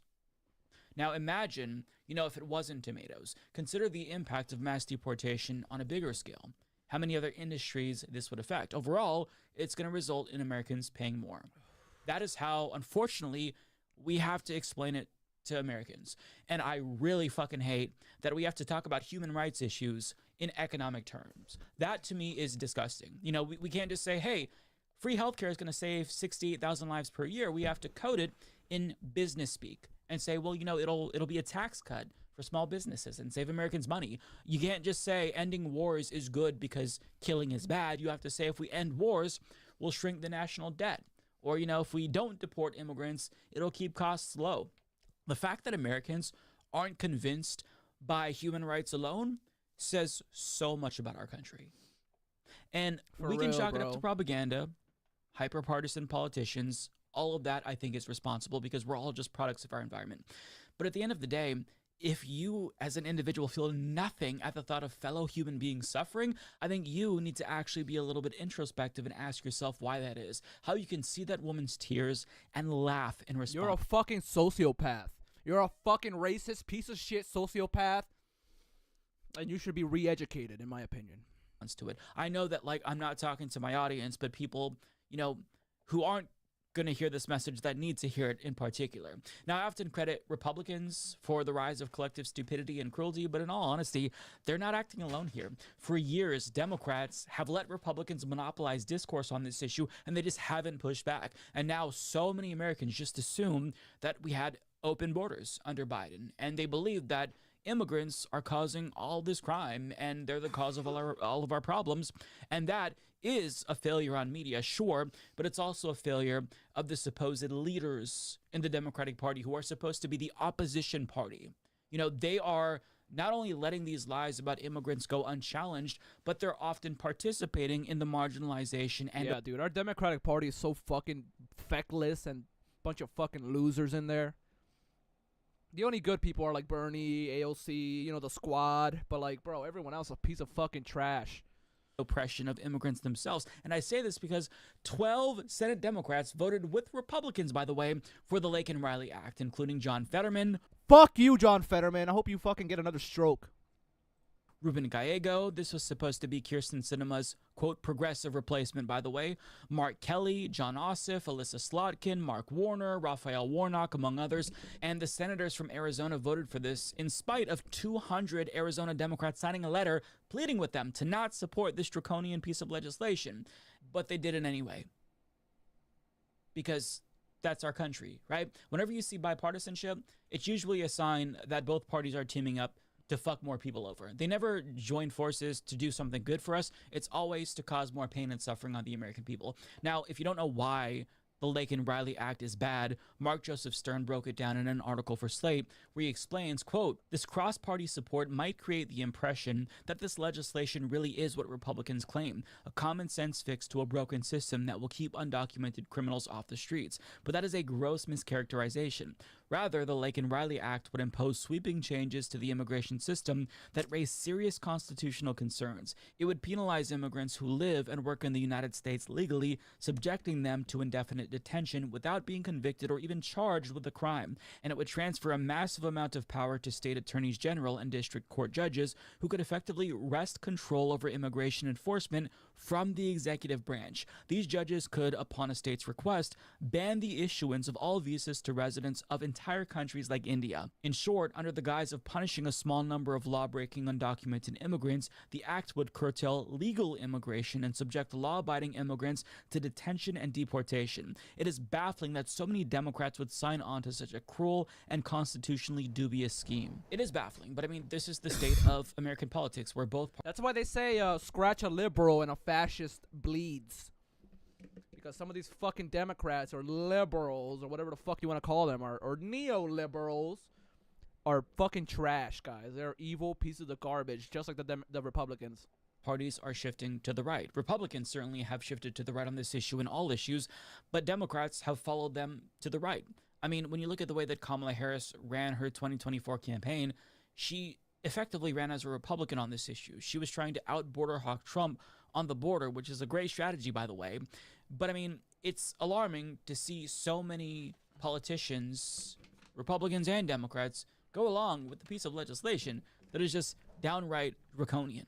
And there's a plethora of reasons why this legislation is bad, and I would implore you to read Mark Joseph Stern's full article because he really does break it down comprehensively. But I just want to go over some of the main reasons why, again, this is bad. First and foremost, it takes away due process rights of immigrants, which they are entitled to, by the way. Second of all, it would impact all immigrants, including legal ones who are granted amnesty or who are refugees, and it would affect their ability to travel internationally while they're waiting for their green cards. Furthermore, guess who else it would affect? Dreamers. At any age, mind you. Americans used to support Dreamers before hating them, but it would affect them. For those of you who still care about Dreamers, they're going to be fucked over by this. These are people who were brought here before, when they were children, by their parents. So they didn't choose to be here. They were here at a young age. And one example that Stern gives that was really chilling is that if, say, an 11-year-old stole a candy bar and was arrested for it, this law would require that child to be detained. In other words, your life could be ruined if you commit a single act of petty theft or you make one mistake. Even if you're a kid, it doesn't matter. And finally, this also gives state attorneys general the ability to literally usurp the federal government's prosecutorial discretion on this issue. And this is a little bit more complicated, but basically, it would enable fascist governors around the country, like Greg Abbott, for example, to override the federal government and set his own agenda when it comes to immigration and deportations. State attorneys general could sue the federal government and clog up the federal court system, and judges would be required to grant their requests if this bill becomes a law. And so many Democrats are greenlighting this draconian crackdown. It is fascist, and so many people in our government are supporting it, including people who claim to be progressives. I mean, Raphael Warnock is literally a pastor. What does the Bible say about sojourners, Pastor Warnock? I mean, you can't trust anyone, because the second they sense that their state is shifting to the right, they sell out all of the people who voted for them to chase that. Rather than fighting and saying, no, actually, we support immigrants. Here's what we should do instead. Robust immigration reform with the pathway to citizenship. They say, you know what? Fuck the immigrants. Fuck them. If a kid steals a candy bar, fuck that kid. This is what Democrats and Republicans are saying. Not all Democrats, to be fair, but, 12. That's embarrassing. Where's Chuck Schumer? Where's the leadership to rein them in? Is there no penalties for them voting for fascist legislation that fucks over immigrants? Of course there isn't. But just think about how far we've fallen. Ronald Reagan, perhaps one of, if not the worst president in American history, granted amnesty to millions of undocumented immigrants. These days, a Democrat wouldn't do that. And that is truly shameful. Years of nonstop fear-mongering and propaganda about immigrants has culminated in this moment where a Gestapo-like force is about to violently detain and deport millions of people to the delight of Americans who think that that's somehow going to improve their lives in a meaningful way or bring down costs or some bullshit reasons. But after all the immigrants are gone and things continue to get worse, who will Americans blame next? Trans people? Trans people, gay people, black people, fucking, Jewish people. Like, they'll find some other dumb motherfucking... They're gonna find some minority to blame, like always. Cubans. Oh, Cubans are the problem now. Let's deport all the Cubans. All the Cubans are causing the oil crisis, the communism spreading, the socialism. People are unhappy. Oh, the Cubans gotta go. I'm sorry. It could be anybody. I don't know. Disabled people? Black people? When will Americans finally wake the fuck up and realize that the only minority who's actually responsible for their pain and suffering are the oligarchs and the CEOs who were at Trump's inauguration, who pay politicians and media outlets to distract you with lies about immigrants while they rob you blind. Right. Stop falling for it and realize that you have more in common with every immigrant than you do with a single rich person. I don't know why people think they're gonna be rich one day. I don't know why people don't fucking... Like, the people that support these rich cocksuckers and these billionaires, they see themselves as a rich person that's down on their luck. They see themselves as a rich person that's gonna make it to the billions one day. They see themselves as a Mark Zuckerberg that's not there yet. But bitch, you're not gonna be a billionaire. You're not gonna be a millionaire. You're never gonna get to that level. You're more likely to get struck by lightning twice than to be a fucking billionaire. So please realize that you're more like a fucking homeless person. You're closer to a homeless person. You're closer to a minimum wage worker than you are to a fucking billionaire. So don't act like a billionaire. Don't support billionaires because you're never going to be there. This is dumb bullshit. I don't get why people do that. Oh, I'm going to support the rich because I'm going to be there one day. Yeah. No, you're not, bitch. You're going to die poor. God damn, bro. People piss me off. To be repeated. I'm just like freezing. I can't believe that that's really happening. I can't imagine what it's gonna be like the next 4 years if this is just the beginning. Yeah, I know.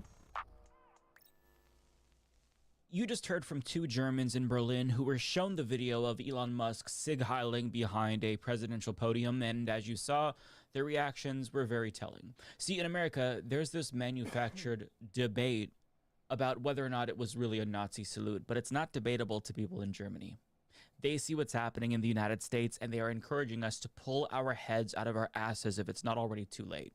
And I want to show you some more reactions because somebody played the video for them, and you can see them actually gasp.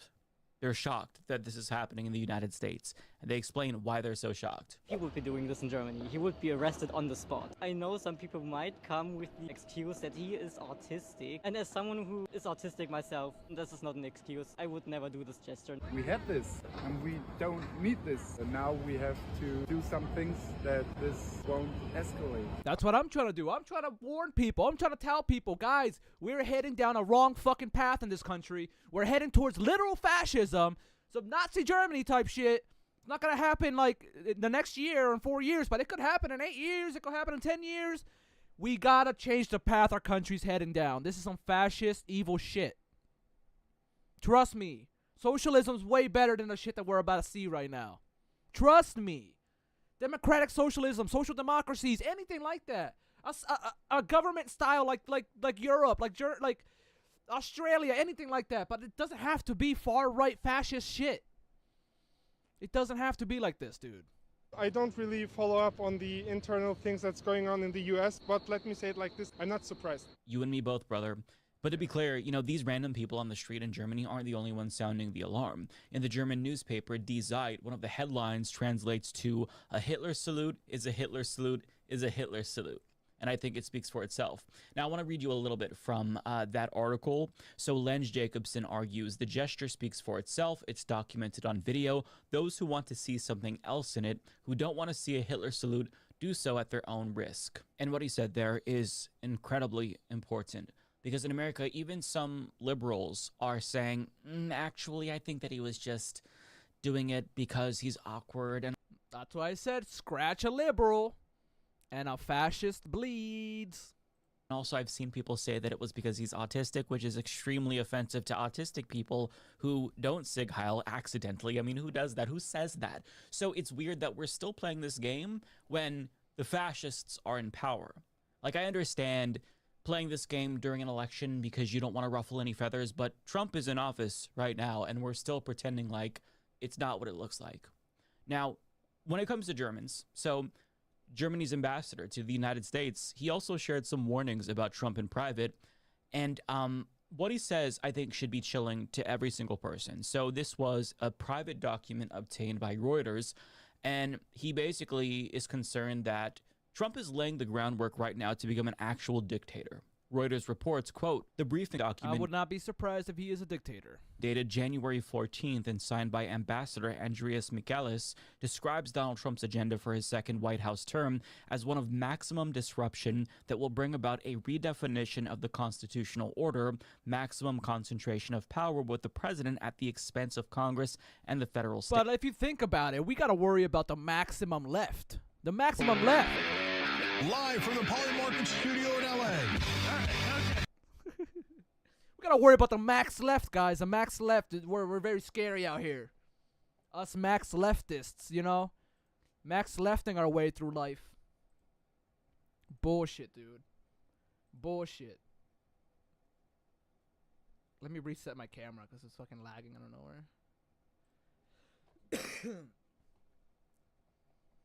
Like, fuck.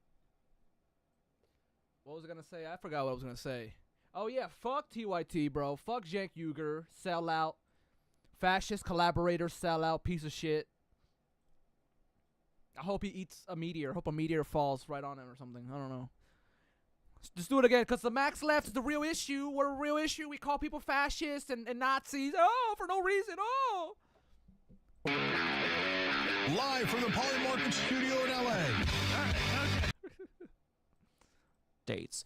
Basic democratic principles and checks and balances will be largely undermined. The legislature, law enforcement, and media will be robbed of their independence and misused as a political arm. Big tech will be given co-governing power, it says. Now, it's especially important when outsiders say things like this, because if I say something like this, and I have said things like this, you know, people can say, well, he's just trying to get clicks. If a politician says this, they'll be accused of just throwing red meat to their liberal base. But when somebody who's on the outside says something like this, because that's what he sees and he has nothing to gain, that's where I think the people who were doubting what we're seeing should think twice about doubting what they're seeing. They should believe their eyes. And we're already seeing what he's describing happen, right? There are reports that Facebook and now TikTok are censoring content at the behest of Donald Trump. The document also warns that we are going to see a sort of redefining of the First Amendment, not only through big tech, but in the form of lawsuits against anyone who challenges this administration, which is something that is already happening. And unfortunately, these companies are backing down. ABC settled their lawsuit with Donald Trump when they would win, but they just want to curry favor with this fascist administration. Now, in addition to this, so the Germany ambassador also points out the failure of institutions that are now also in Trump's pocket, one of them being the Supreme Court and another being the Department of Justice, which is going to give Trump carte blanche to go after his political opponents and crack down on dissidents or violently crush protests using the military, which, by the way, is something that the U.S. military is now concerned about. And Trump's defense secretary nominee, Pete Hegseth, dodged the question when he was asked about whether or not he would obey an order to deploy the military against U.S. citizens. And on top of that, Trump just pardoned 1,500 insurrectionists. I believe 600 or so of them were charged with violent crimes, autonomy away from those agencies in order to prevent the kind of defiance that he faced in his first term. And this concentration of power is exactly what the German ambassador is warning us all about. And it's also the crux of Project 2025, by the way, which has officially begun. And I say that because Trump reinstated Schedule F via executive order on his first day in office. Now, this reclassifies all federal employees as political appointees, which means that he's going to be able to fire them more easily and replace them with sycophants. And stacking agencies with loyalists is how he's going to be able to redefine the constitutional order in the way that that German ambassador is concerned about. And this executive order is the first step towards the full implementation of that goal and towards Project 2025. So, when he claimed on the campaign trail that he didn't know anything about Project 2025, this is confirmation that he was lying, obviously. Not only did he initiate Project 2025 on day one, he nominated the co-author of Project 2025, Russell Vought, to be the OMB director. So he is dismantling. Russell Vought, bro. He sounds like a fucking dude from The Boys. He sounds like someone from the company Vought. Dismantling democratic institutions in an attempt to assume total control of government. And he is so brazen, he's literally trying to undo the 14th Amendment via an executive order. That is insane. Now, you probably know what I'm talking about, but I'm referring to his executive order to end birthright citizenship. You, in theory, can't do that because it's codified in the Constitution. So that usurps an executive order. But I mean, who's going to stop him? The Supreme Court? Nope. Aww.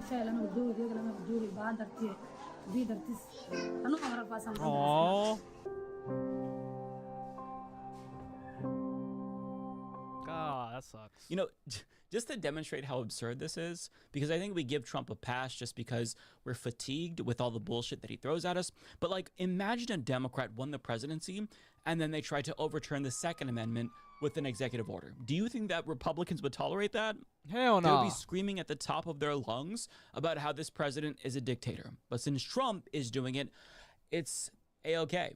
But it shouldn't be lost on us that Trump seemingly doesn't think that the Constitution constrains him at all. That's what he's telling us with this executive order, and that should worry all of us. We already know that he has no regard for the Constitution. He called for it to be suspended. He also removed the Constitution from the White House website. They say it's going to come back, but I mean, it's kind of a bad sign that he took it down in the first place, and I guess was hoping nobody would notice.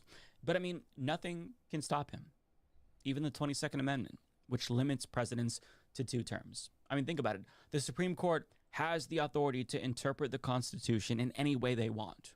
So all they have to do is interpret the 22nd Amendment to mean that a president can't serve 2 consecutive terms, and voila, he's now eligible to run again in 2028.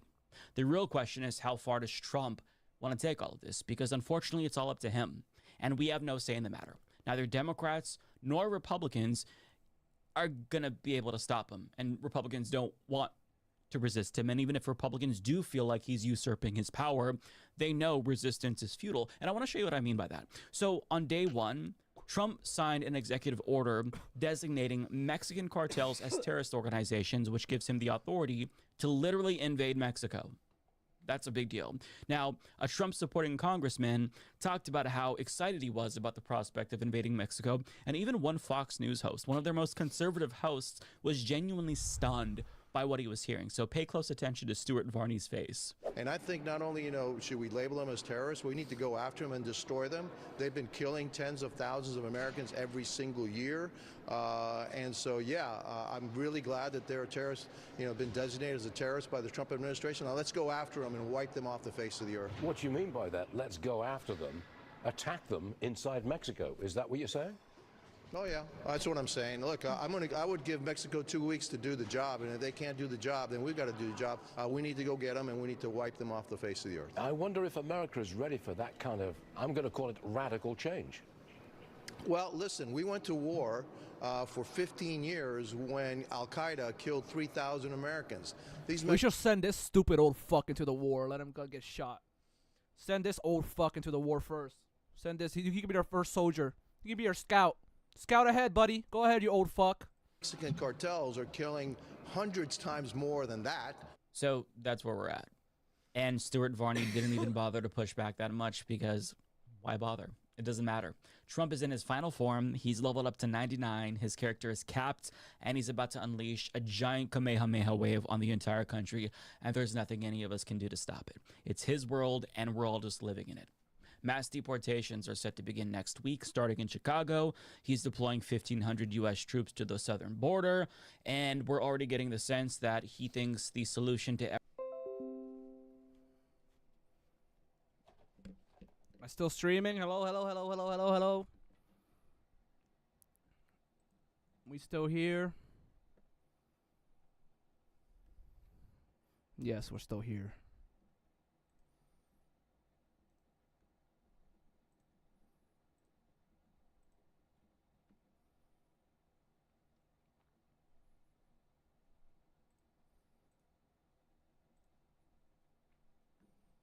Alrighty. 1965. This executive order prohibits federal contractors from discrimination on the basis of race, religion, sexual orientation, sex, gender identity, so on and so forth.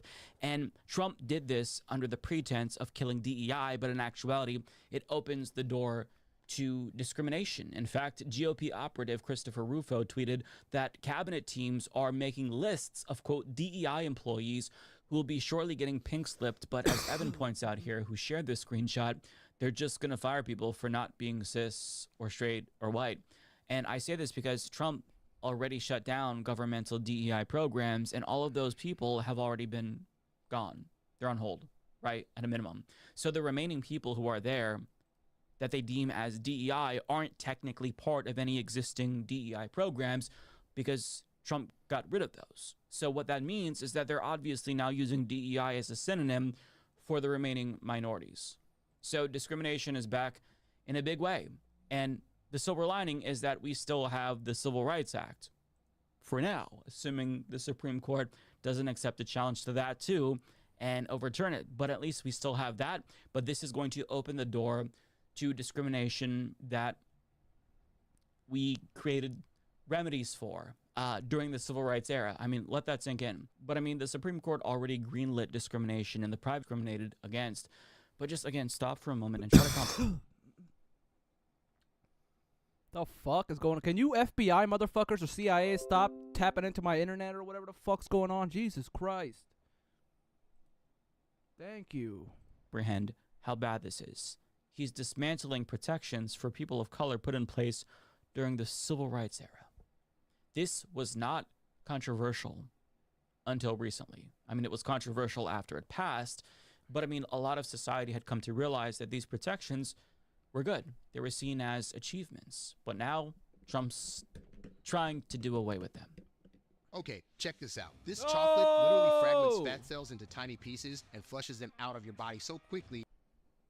But this is just the beginning. Public enemy number one, of course, has been LGBTQ plus people, namely trans people. And Trump's attempt to erase them has already begun on day one of his administration. For example, he purged any mention of LGBTQ plus people from federal websites and removed resources regarding HIV. He also banned pride flags, as well as Black Lives Matter flags, by the way, from being flown at U.S. embassies. And more importantly, he signed an executive order eliminating the federal government's recognition of trans and non-binary Americans, and he laid the groundwork to turn away trans rape victims from women's shelters. And he's doing this attack on trans people under the pretense of protecting women, which is especially gross. Now, I want to play a clip from Democracy Now! This is ACLU attorney Chase Strangio, who's going to explain the implications of some of these changes in his executive order that he signed.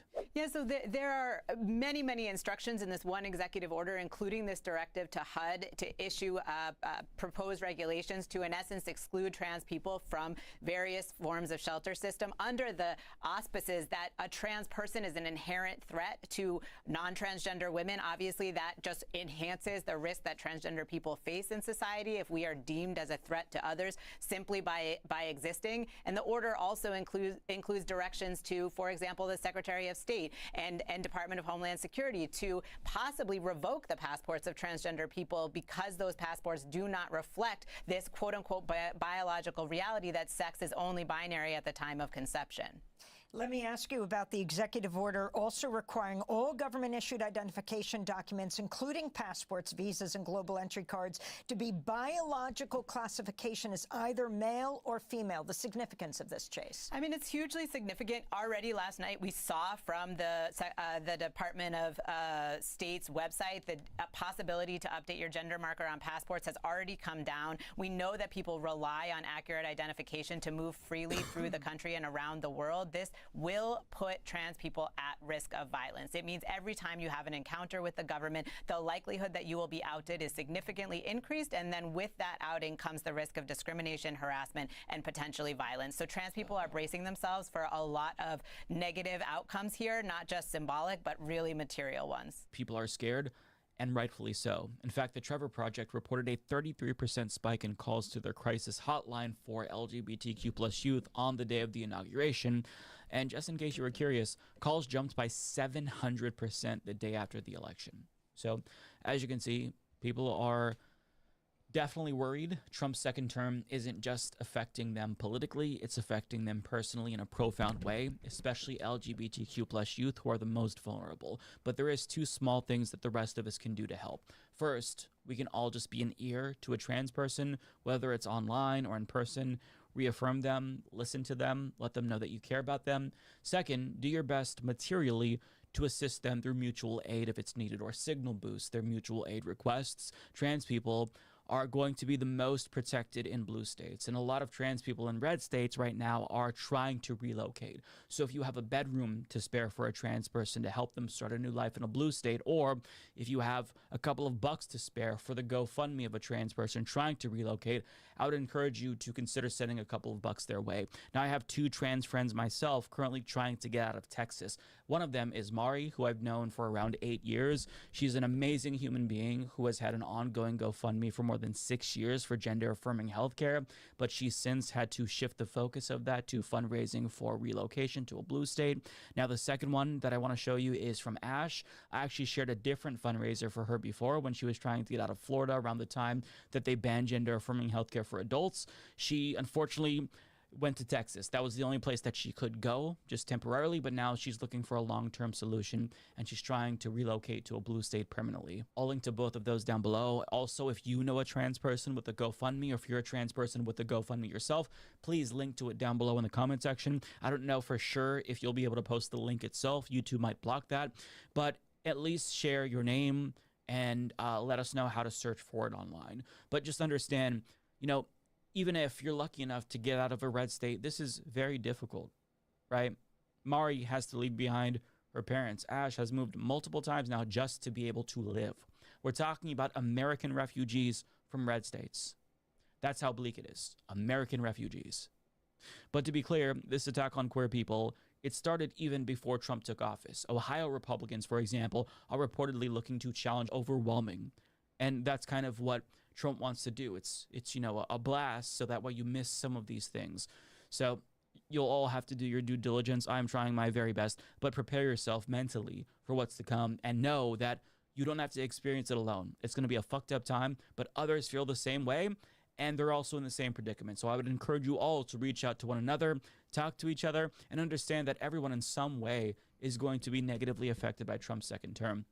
Things that were bad are probably going to get worse, if I'm being honest. And the politicians who were supposed to be protecting us, they're already collaborating with fascists. I mean, we talked about how 12 Senate Democrats recently voted with Republicans for the Lake and Riley Act, which would deny due process to immigrants.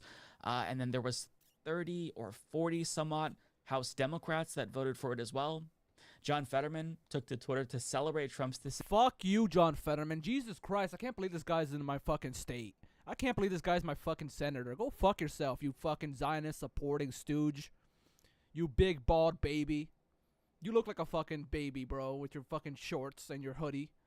God damn, I hate you. Decision to lift the prohibition on 2,000-pound bombs to Israel as they're doing a genocide that's temporarily paused.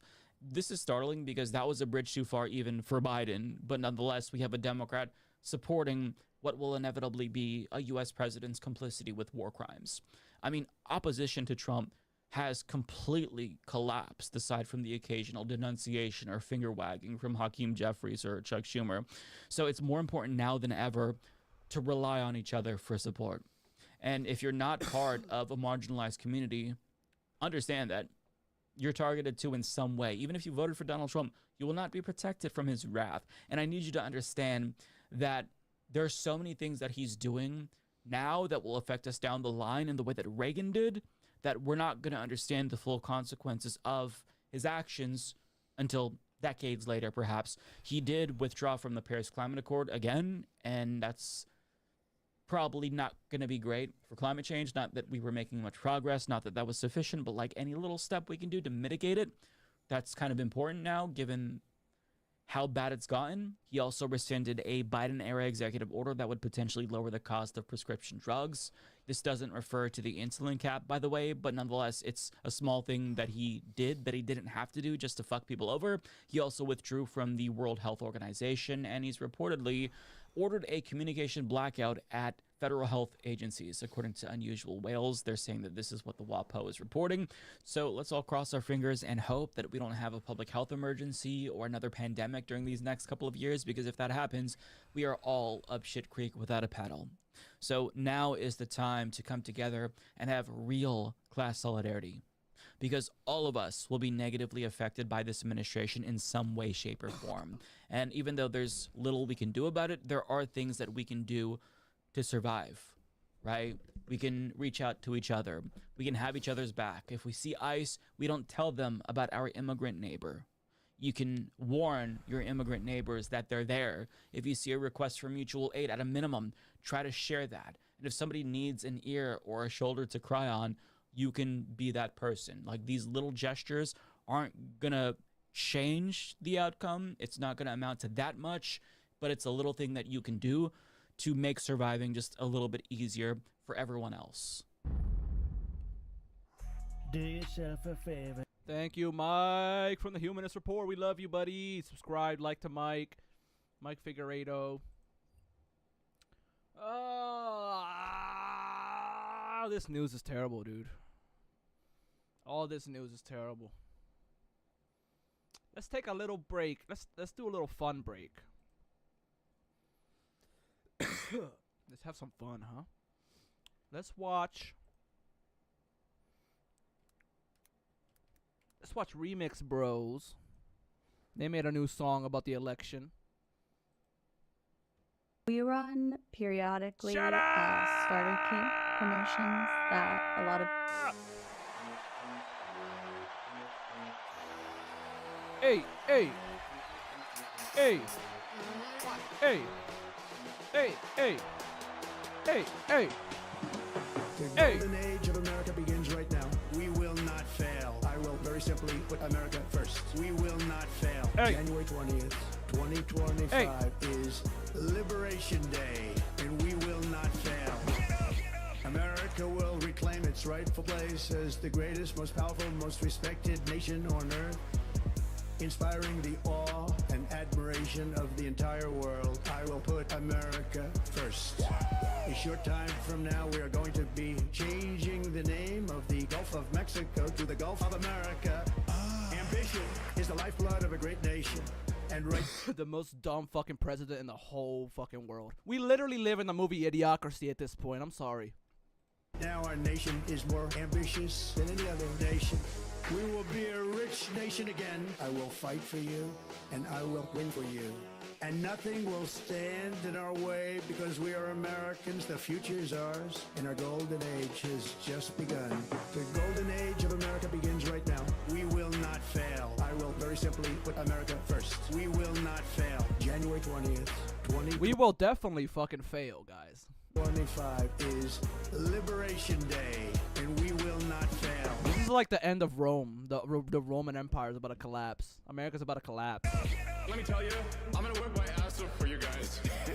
Can you imagine how awesome it will be to have American astronauts plant the flag on another planet for the first time? My heart goes out to you. It is thanks to you that the future of civilization is assured. Thanks to you. And this feeling like we're gonna make the future good. We're gonna make it good. This is what victory feels like.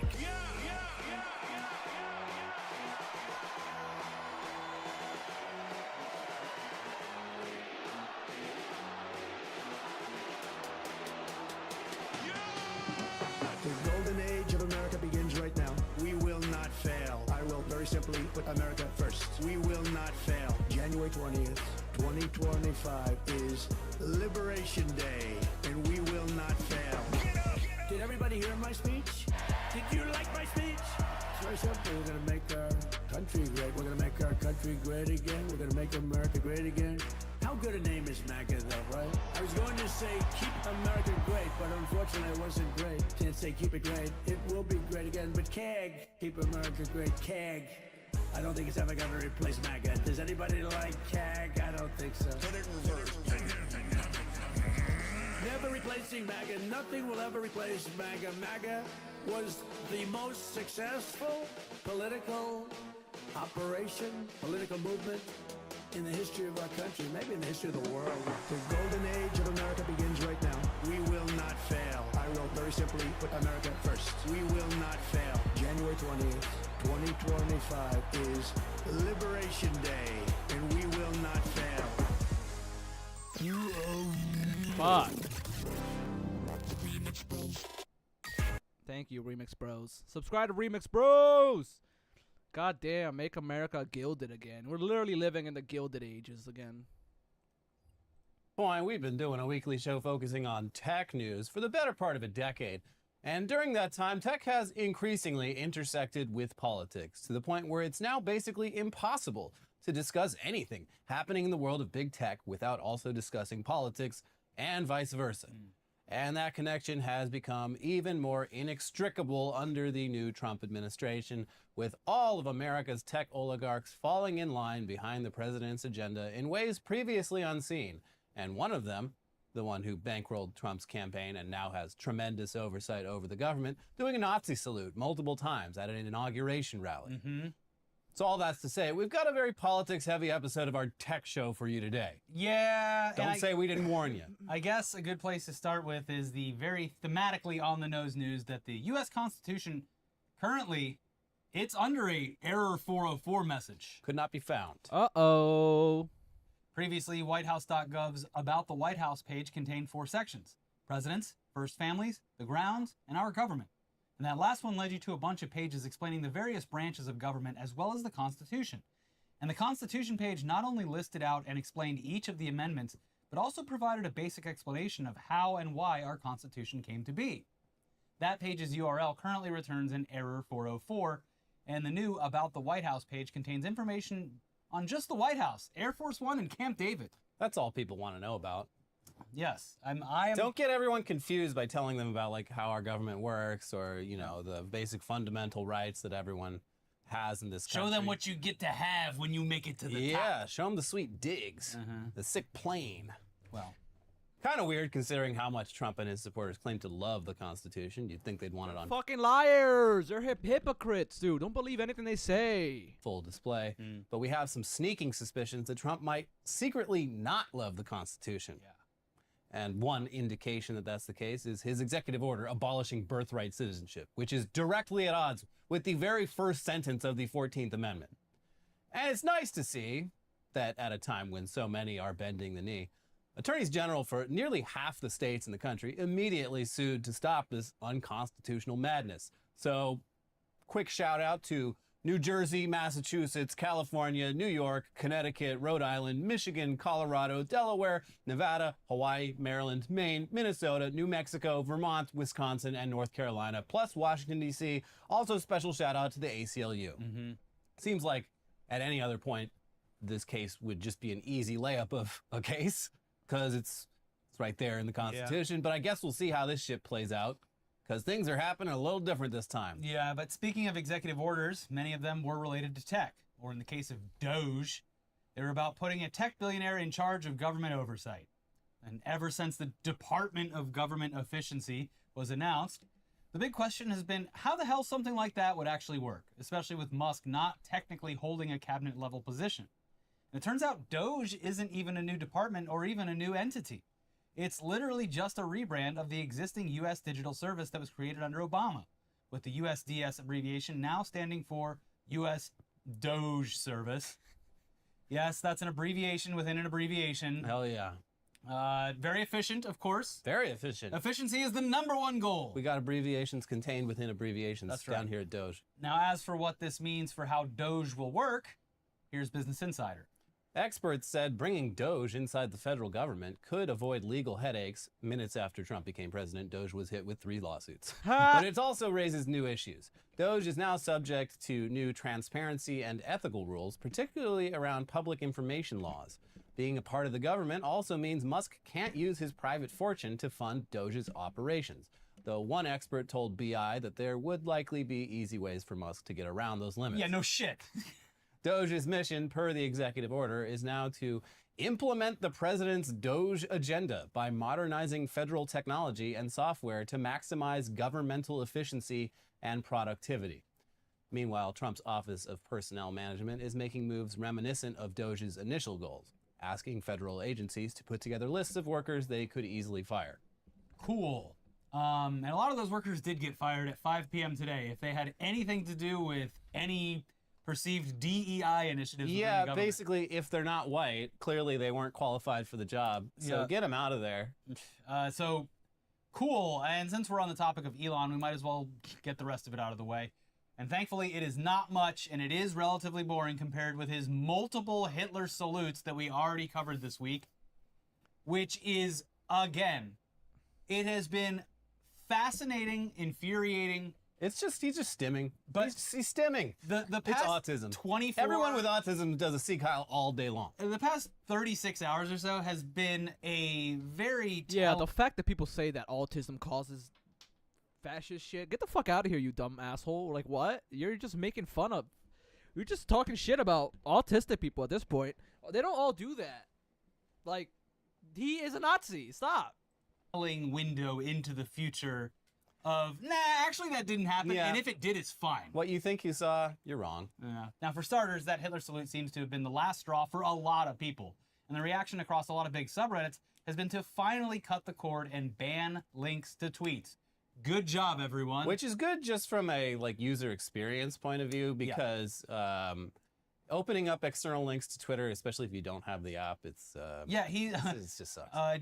Even before Musk, but specifically because of Musk, he made it very hard for doing any embeds or anything like that, and then visiting the site because he restricted it so much. Yeah. It was just a hassle if you weren't already signed in.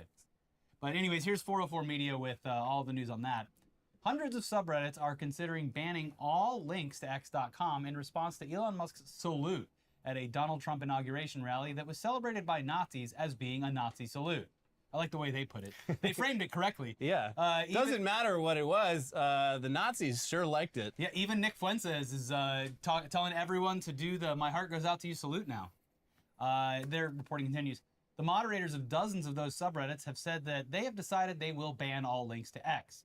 Here is a video scroll of just some of the hundreds of subreddits that have considered the move over the last 24 hours, with many moderators putting the idea up for a vote among a subreddit subscribers. And yeah, that's a whole lot of subreddits there. The article continues. The bans have run the political gamut, with the subreddits for many cities and states, such as r/New Jersey, r/London, Ontario, and sports teams banning all Twitter links. r/Christianity banned Twitter links with a GIF in which Musk's salute was put side by side with a neo-Nazi's. Some subreddits are allowing screenshots from Twitter, but not direct linking. Big sports subreddits such as our NFL, our hockey, our baseball, and our NBA are all considering a ban, with moderators saying they will announce decisions shortly. A poll in our baseball shows that users are overwhelmingly in favor of having links banned in the subreddit. Again, the best sport. And we got plenty of freaks of our own that love baseball. Lots of freaks that love it and play in it. Yeah, that's true. Yes. They also list off other big subs like Formula One, comic book movies, and Made Me Smile, which have either already banned Twitter links or have asked their community about it and received overwhelming responses saying, yes, please do it.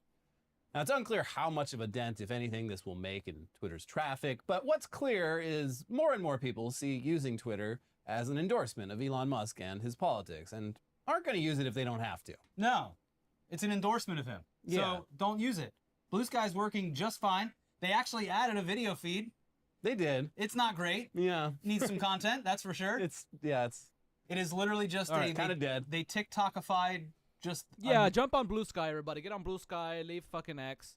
Thank you so much, Internet Today. We're not going to watch the whole thing. He covers TikTok. He covers China hacked U.S. Treasury. That's good.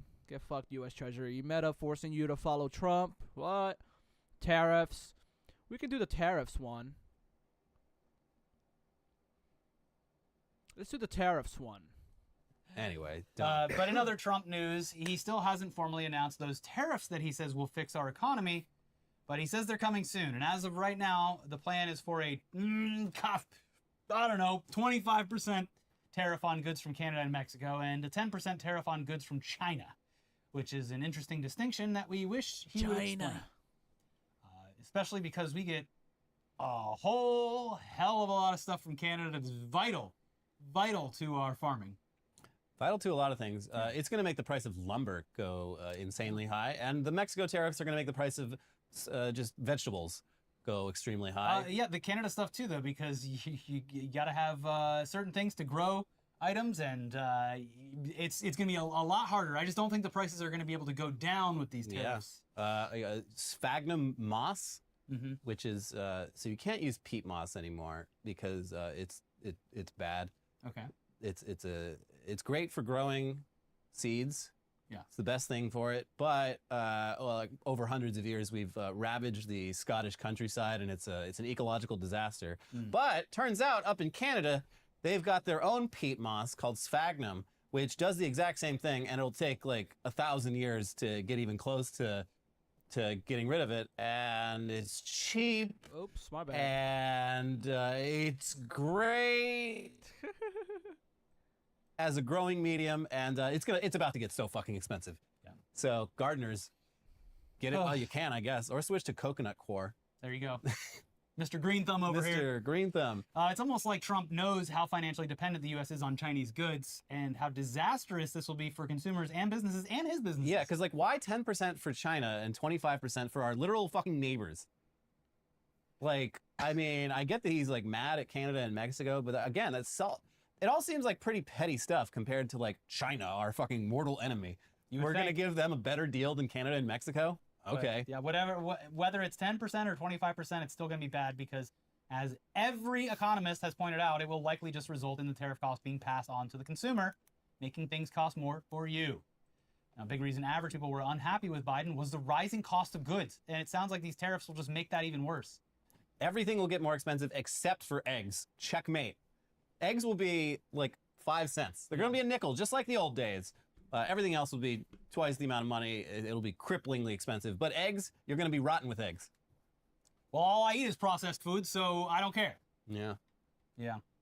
But Jamie Dimon, the CEO of J.P. Morgan Chase, he even came out this week defending Trump's tariffs, while also acknowledging in a very condescending way that, yeah, shit's about to get more expensive. Grow up. Here's CNBC. Despite fears that the duties could spark a global trade war and reignite inflation domestically, the head of the largest U.S. bank by assets said they could protect American interests and bring trading partners back to the table for better deals for the country. Dude, these rich people don't give a fuck about us, guys.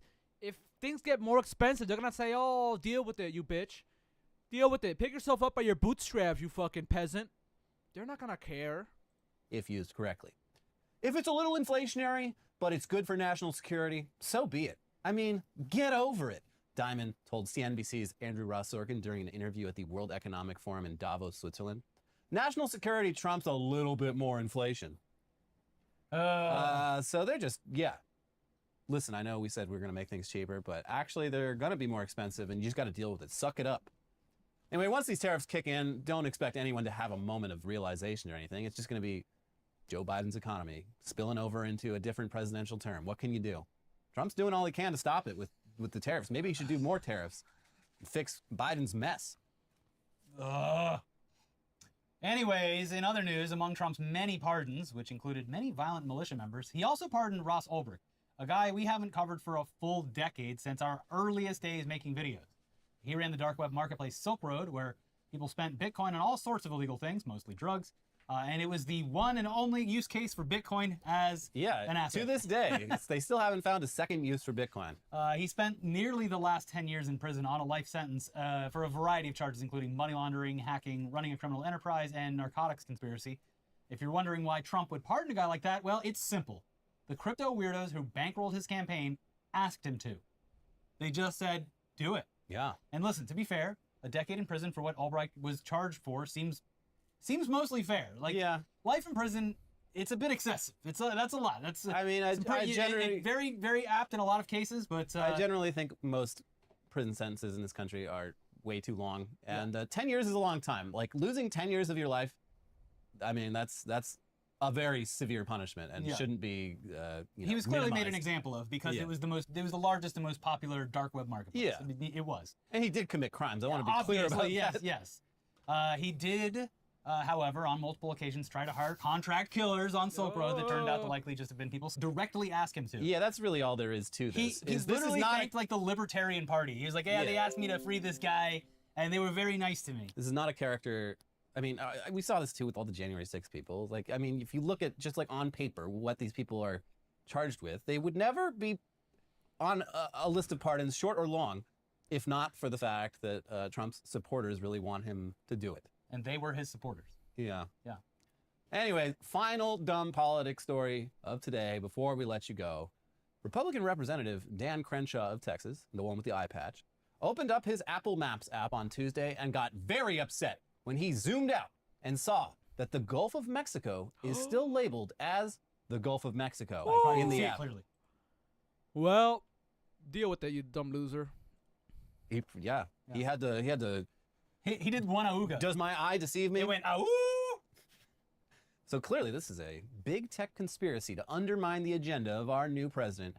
And Crenshaw, he's not going to stand for it. He tweeted, "Hey, Tim Cook, just noticed Apple Maps still calls it the Gulf of Mexico. Sent a report through the app, but thought you'd want to know." This dumb idiot thinks you can change the fucking map in like one day. Fucking idiots. These guys don't deserve to be in power. They're dumb as fuck. They're all rich. They all came from wealthy families. This dude, his eye literally got fucked by a Taliban soldier. I'm joking. But he gets mad when people say that. Hassan made that joke. Now keep in mind, this was. Let's move on though. The Gulf of Mexico thing is stupid. We know Trump wants to do that. Blah blah blah. It's dumb. Let's check out.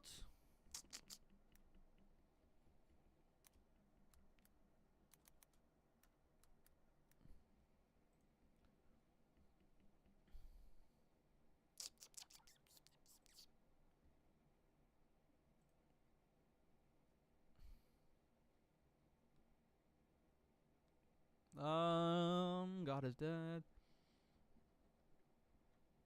Wow, he posts a lot of AI music. Yeah. So, thank God. Hey, if you let's check this out. Okay.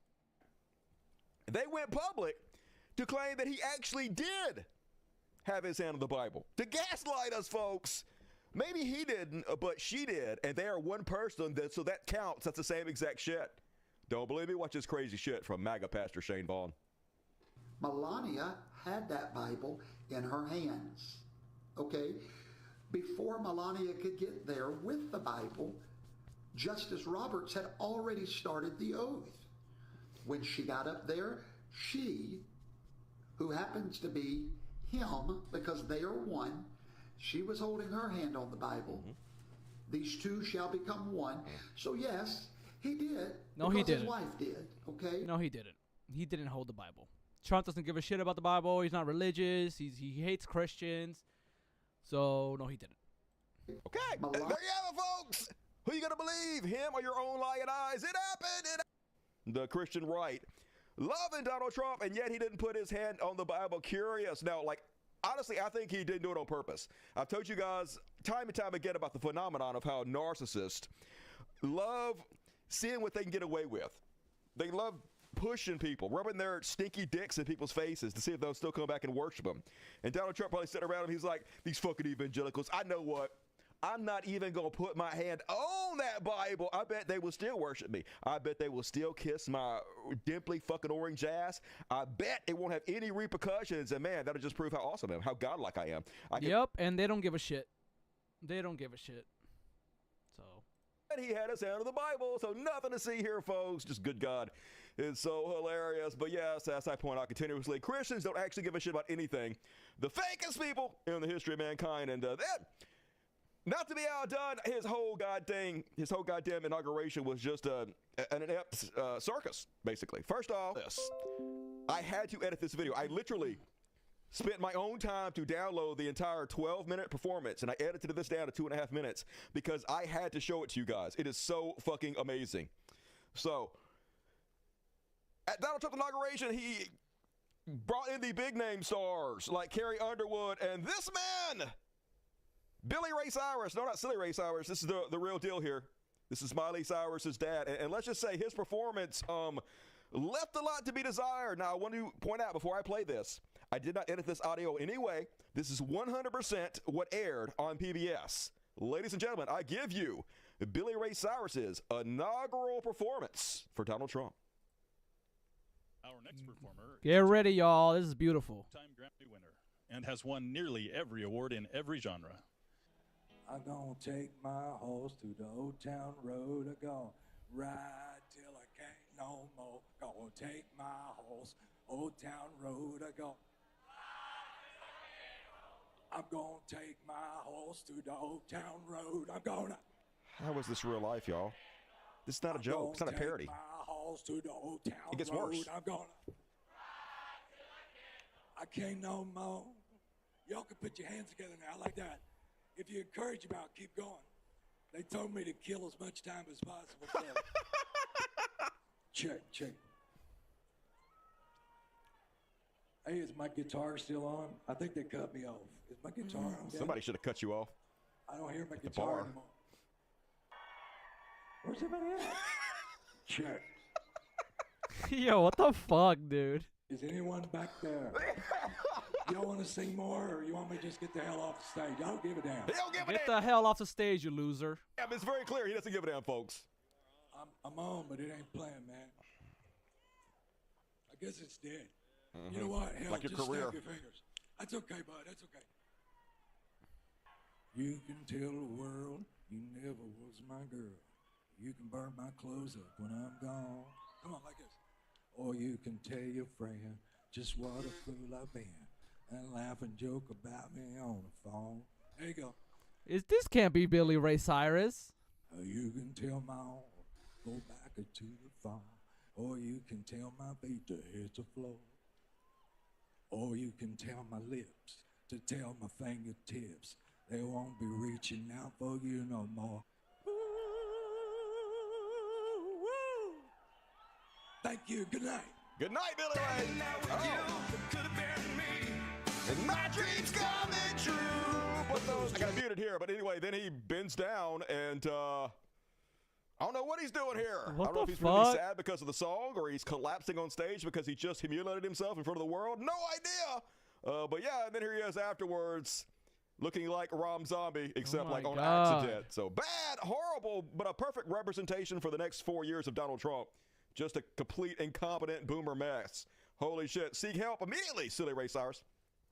And then that was the worst. But hey, the YMCA performance of the Village People tried to outdo him. It went so off the rails, they basically had to just stop fucking singing.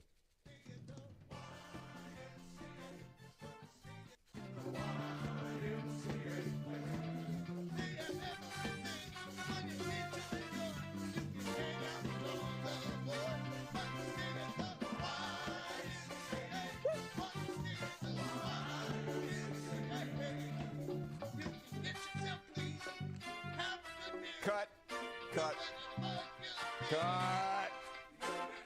Enough! Well, fascinating. There you have. Yeah, fascinating. So fascinating. YMCA. Great job there, village people. Just the whole thing. Butt fuckery. And then Goof Trump got up there and gave a speech. And, of course, transgenders, the most powerful people on the planet. Living rent-free in every conservative's head. So obsessed, they cannot go 5 seconds without talking about them. Transgenders, though. Transgender. We don't want to have men playing in women's sports. Okay. We don't want to have transgender operations for everyone. Yeah, or anyone, really, is what you're saying. Like, because literally, not everyone is getting one. I'm not getting one. I'm fine with my penis. I love it, in fact. You can't have it. But, yeah, everybody's been transgender. We're stopping that. Remember when they came in and they just transgendered fucking everybody? I got salt all over me. Remember that, folks? Well, I stopped that. I saved you from them cutting your junk off. You're welcome, America. We are just the dumbest fucking people. And then afterwards, he's like, how could I end this even more stupidly than it's already gone? Hey, why doesn't my big, fat, flabby ass pick up this sword and start dancing around with it? Yep, real life, folks. This is real life. Yay, America. We are sad. Oh, my fucking God. Anyway, it's just funny at this point. He doesn't even know how to dance. I ain't taking it serious no more. I'm just sitting back and watching it all fucking burn down. And hey, the good news is it doesn't seem like America is super psyched about Trump. I mean, they tuned in 27% less for Trump than they did this Trump inauguration. Get fucked. Or 27% less for this than they did for Biden, which is good, and way less than his first one. So that should annoy him. He's all about getting ratings, baby. So maybe America is not as MAGA as we think he is. We'll see. And then this week, a lot of executive orders, folks. Not very good, to be honest with you. First, he revoked LBJ's landmark 1965 Civil Rights Order. Yay! Because fuck civil rights. All right, America. Anyway, he's issued a sweeping executive order. Basically, it was the executive order that said you have to treat everybody fairly by race and sexual orientation and sex, all of it. No, not anymore. Hey, whiteys, you can just do what you were always doing, which is picking other whiteys. I mean, nothing was stopping you before, but now you don't have to pretend anymore. Donald Trump saved you. Yep. When they say we are back, folks, what they mean is white people. That's what they mean, even though white people never went anywhere. Literally, yeah. They act like white people got killed or something. They act like there was a white genocide. They like to pretend they were briefly oppressed by super black Joe Biden. But now white is back, baby. And then we are not a nation of honor. There were a lot of Afghanistan citizens who fought with us, who informed on their own people, which probably should have done, who had our back while we were over there for, 15 years in Afghanistan, murdering all their people. And we just turned our back on all of them. Donald Trump basically reinstated his Muslim ban. Nearly 1,660 Afghans cleared by the U.S. government to resettle in the U.S., including family members of active duty U.S. military personnel are having their flights canceled under President Donald Trump's order suspending U.S. refugee programs, a U.S. official and leading refugee resettlement advocate said on Monday. The group includes unaccompanied minors awaiting reunification with their families in the U.S., as well as Afghans at risk of Taliban retribution because they fought for the former U.S.-backed Afghan government, said Sean Van Diver, head of Afghan Evac Coalition of U.S. veterans advocacy groups and the U.S. official who spoke on condition of anonymity. We don't give a shit, folks. We're sending a clear message to anybody who might want to support us and help us anywhere in the world. We don't keep our promises. We will fucking let you die in a heartbeat. Your skin is browner than ours. We don't give a shit. So, no reason for anybody around the world to ever trust us. Not that they should have. Nope. But this sends a fucking clear message. We are not an honorable people in any way. You should not trust us. We are shameless fucking ghouls. I don't know why you would. Go to the bus in a heartbeat.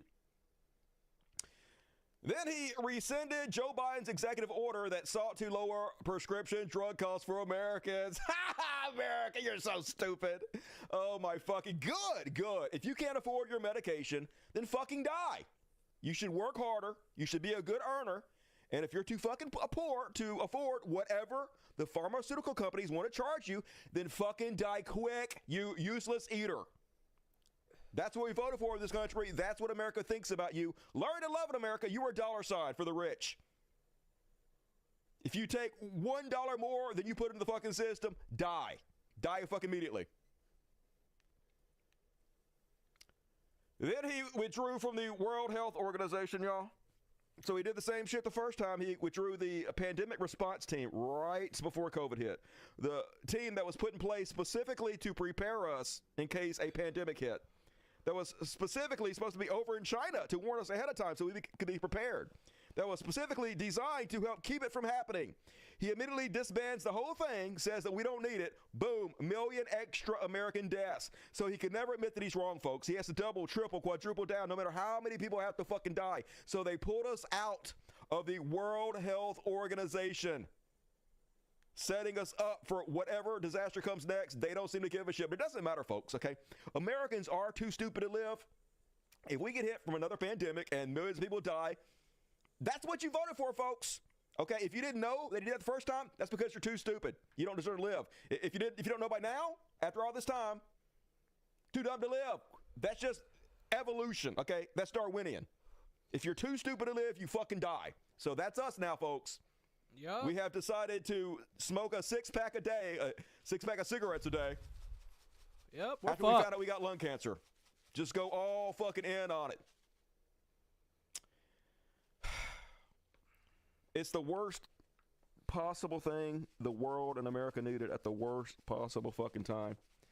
Then he, once again, pulls out of the Paris Climate Accord, folks. Not only are we not trying to stop global warming, we are doing the opposite. We are doing everything we can possibly do to accelerate it. Yup. And here's how liberty dies, with a thunderous applause. Here's how the world dies, with a thunderous applause. Here's the reaction for Trump removing us from the Paris Climate Accord. Thank you, sir. The next item here is the withdrawal from the Paris Climate Treaty.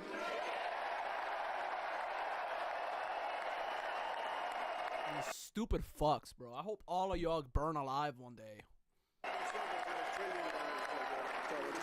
We just had the hottest recorded year in history, folks, this last year.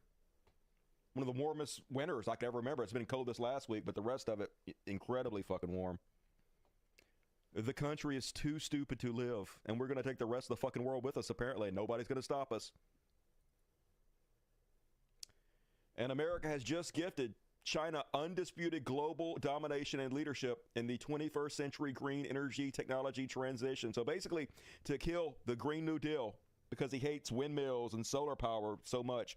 Basically, Trump has just destroyed all of Joe Biden's infrastructure plans. Remember when Trump was in, he promised his infrastructure, never gave it to us? Then Joe Biden promised it, but there's too much renewable energy in it, so Trump has just killed it now. He's killed it, folks.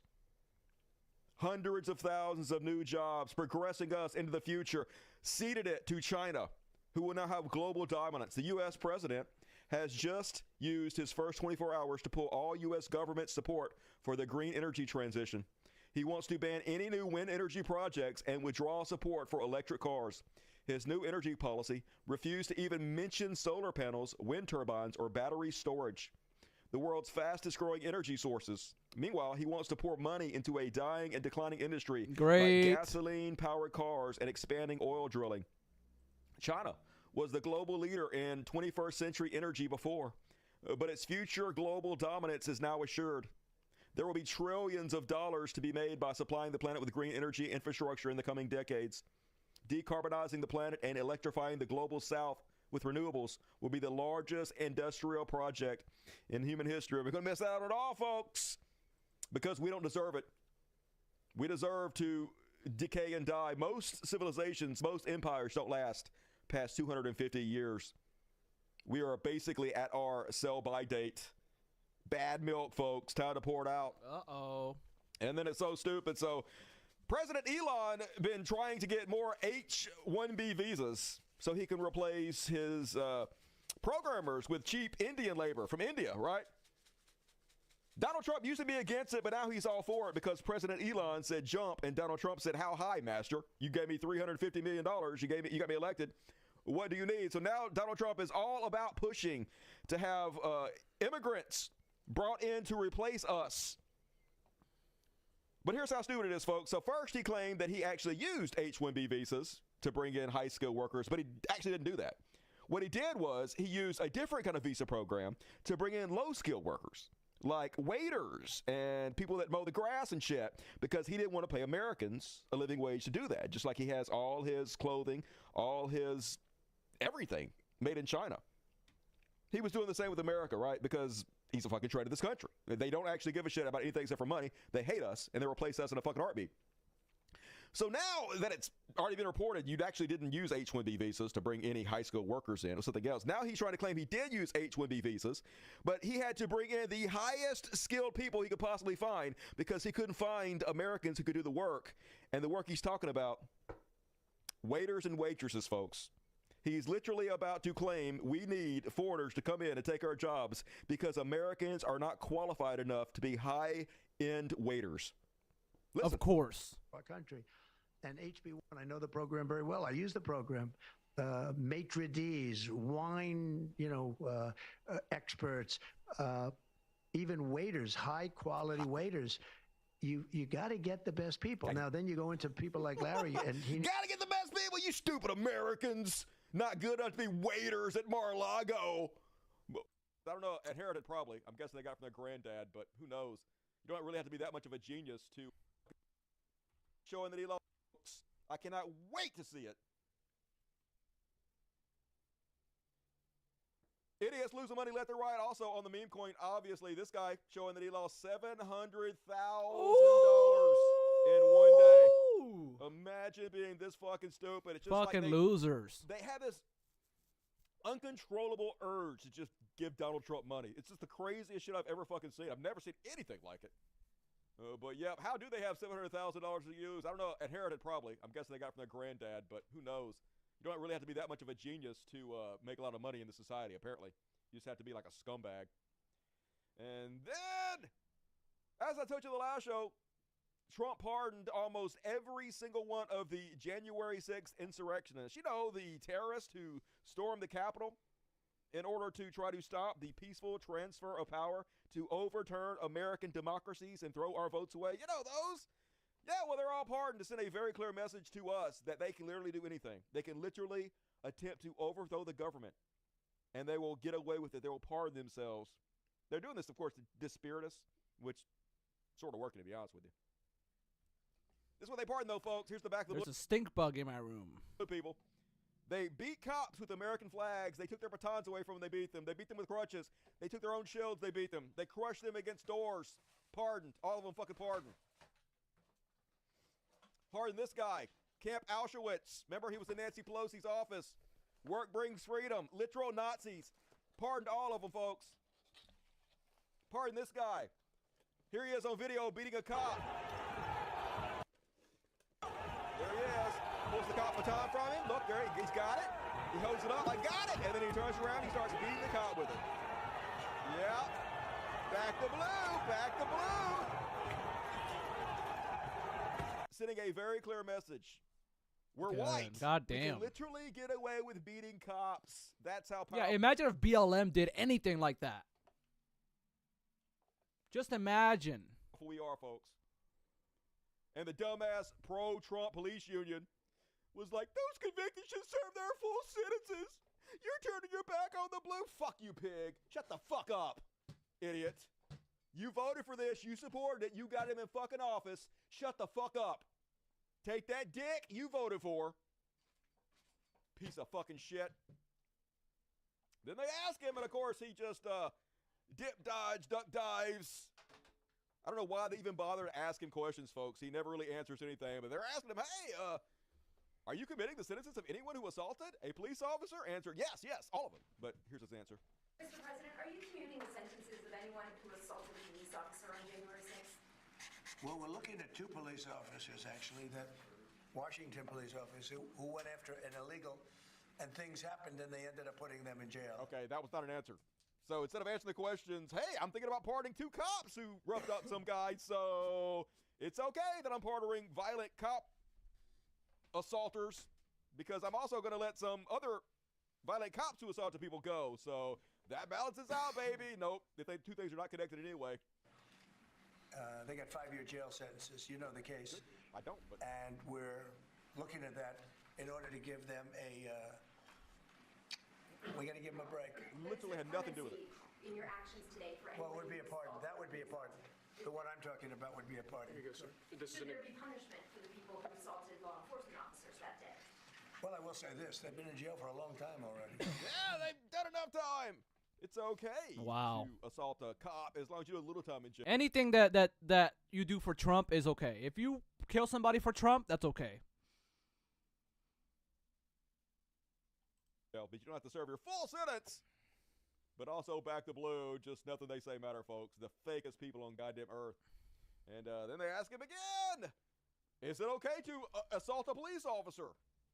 The executive orders, you would agree that it's never acceptable to assault a police officer. Sure. Right? So then if I can, among those you pardoned DJ Rodriguez, he drove a stun gun into the neck of a DC police officer who was abducted by the mob that day. He later confessed on video to the FBI and pleaded guilty for his crimes. Why does he deserve a pardon? Well, I don't know. Was it a pardon? Because we're looking at commutes. Yes, it was a pardon. You're the one that fucking signed it. He doesn't know. He doesn't give a shit. He didn't look into any of this. He just pardoned all 1,500 of them. He doesn't give a shit what they did. He can't be bothered to educate himself about any of this because he doesn't give a shit. Looking at pardons. Okay, well, we'll take a look at everything. But I can say this. Murderers today are not even charged. Okay, that has nothing to do with it. So, because not every murderer is charged with a murder, all crime is legal now. That's what he's saying, folks. You can go assault. So because some fucking actors or famous people get away with murder, like what's that one guy's name with the fucking glove? It's okay for these guys to not be in prison because they murdered what? Assault cops now, according to Trump, because murderers sometimes don't get charged with crimes. Make it make sense. You have murderers that aren't charged all over. You take a look at what's gone on in Philadelphia. Take a look at what's gone on in... Anyway, he won't answer any questions. That's nothing to do with anything. So I guess crime is legal now because murderers, folks, they don't charge 100% of the murderers with crimes. Anything goes. And of course, the right-wing media who claims they love the blue, back the blue, they're tough on crime, law and order people celebrate. Here's Charlie Kirk. Hostage is free. Andrew and Matthew Valentine are no longer in prison. Justice is here. Justice. Yeah. The brothers climbed a media tower and watched the chaos around them unfold before committing multiple assaults. They helped break the police line by shoving a metal barricade into the officers. And Matthew Valentine violently grabbed an officer's neck. They followed that assault by stealing police batons and berating officers. The government's memo contended, yay, they're free, justice, but we love cops. It's just a clear message, folks. They can do anything. Words have no meaning anymore. They own us. And they want to put their dicks in our face and let you know. And hey, I'm with this guy. I was told the January 6ers were Antifa and BLM. They did say that. What happened now, Why huh? are you pardoning Antifa and BLM? I was told these are terrorists. No good Trump MAGA person would do this. What? But they're rewriting history, folks. Bunch of liars. Right before our fucking eyes. We can't let them do it, though. It is going to happen. That's the sad part. They are going to rewrite history. In 5 years, folks, I swear to you, in 5 years, it'll be everybody will believe the FBI is actually the ones who instigated January 6th. The people that actually did January 6th were 100% peaceful protest. They were just praying. They were quietly praying. And all the shit that was done by the FBI and the government. Wasn't an insurrection at all. That's 100. In fact, they're going to start going after anybody who tried to stop it happening. We're going to get there in a second. But first off, let's not let them forget, folks. MSNBC put a supercut of Republican politicians who at the time called out these criminals for the Let's go through what happened. Criminal pieces of shit they were. I do not think that President Trump should have made that pledge to do pardons. We should let the judicial process proceed. I don't want to reinforce that defiling the Capitol was okay. I don't want to do anything that would make this more likely in the future. I want to deter people who did what on January the 6th, and those who did it, I hope they go to jail and get the book thrown at them because they deserve it. Americans will always have the freedom of speech and the constitutional right to protest, but violence in any form is absolutely unacceptable. It is anti-American and must be prosecuted to the fullest. All these people that said all this shit in the past are now saying, "Oh no, we should free the Jan 6 rioters. They're patriots." Extent of the law. I saw Capitol Police officers bleeding, bruised, and I saw damage to a certain extent as we were exiting. To call those people patriots is not in my lexicon. So, Jonathan, let me hear how many. Spineless wig, but it's been memory hold, folks. They never said these things.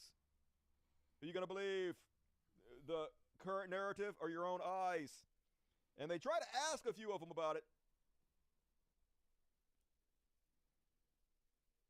Acosta, I hate CNN, folks. I can't stand CNN. CNN needs to go to zero, out of business immediately. But he did a pretty good job of hammering. I'm going to show you several of these videos.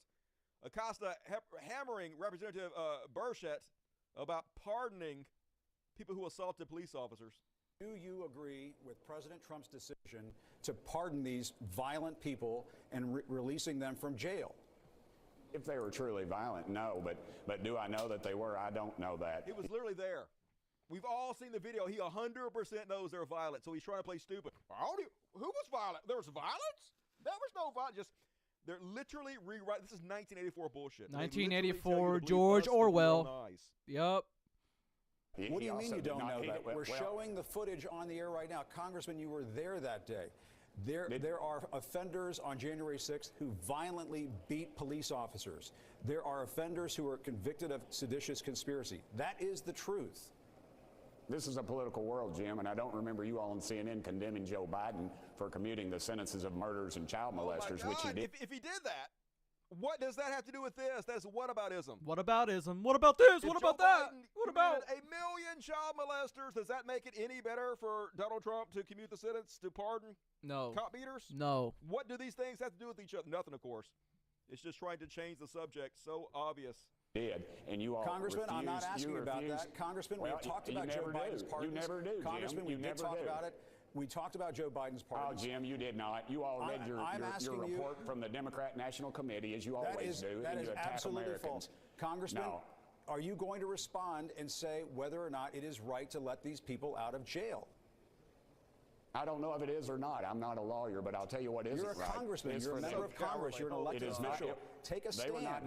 They were not given due process. I told you if they crossed the line, they were trespassers. Should they rot in jail for the rest of their lives in a federal penitentiary not trespassing, and never be charged? beating police officers. Literally, none of them were rotting in jail for the rest of their lives without being charged. Just lies. This holy God, we're so cooked. Tasing police officers. Jim, seditious conspiracy. What you're forgetting to say is the ones that he didn't release. Why did he not release those? There are several that he did. This blanket thing you're all talking about is not a blanket.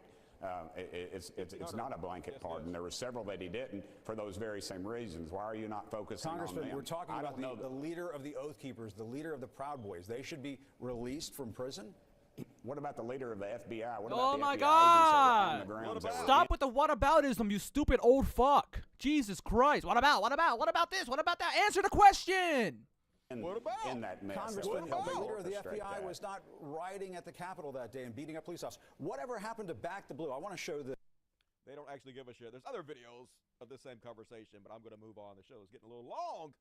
Running my mouth a little too much. Spin it up, Dusty. And definitely Orwellian shit. That's what I was telling you about, folks. Speaker Mike Johnson is now calling January 6th a day of peaceful protests and creating a subcommittee to investigate, quote, false narratives around that day. Republican lawmakers now want to host some of the convicted and pardoned rioters at the Capitol.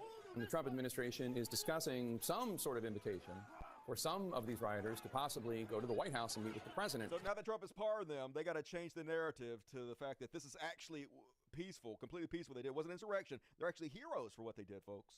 There was no violence that day whatsoever. And so we're going to do a committee to prove that. So 100% what they're going to do, folks, is they're going to find probably there was some informants. FBI informants, yeah. Because this crowd was full of fucking psychopathic criminals. People in militias. People in, right-wing terrorist cells, basically. And probably some of these people were informants to the FBI because the FBI deals with criminals all over the place trying to make fucking deals for themselves. And so they'll find a few of these people that were informants, not FBI agents, but informants or something. And they'll be like, see, the FBI was there. The FBI caused all this to happen. The Trump supporters were actually peaceful. And then they'll start putting the FBI. The FBI is everywhere, you stupid idiots. They hide in plain sight. They have agents that look like regular citizens, and they're just watching. Jail or some shit. They're totally rewriting history right in front of us. This is about as dystopian as it gets. And yes, House GOP to investigate events of January 6th. And they're not investigating it to find out what they did wrong. They're investigating it, trying to spin things to spread the narrative that no wrong was done, that Trump was justified in pardoning these traitors to the country. And just to show you how insidious this whitewashing is, this rewriting of history, here's Michelle Balkman.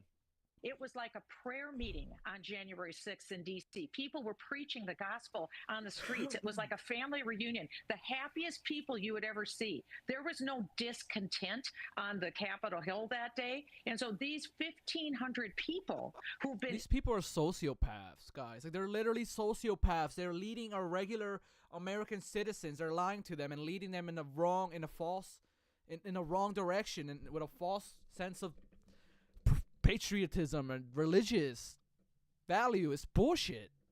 In jail serving time is far in excess of what murderers and rapists have to serve in jail. The party demanded that you believe them over your own eyes. You didn't see what you saw.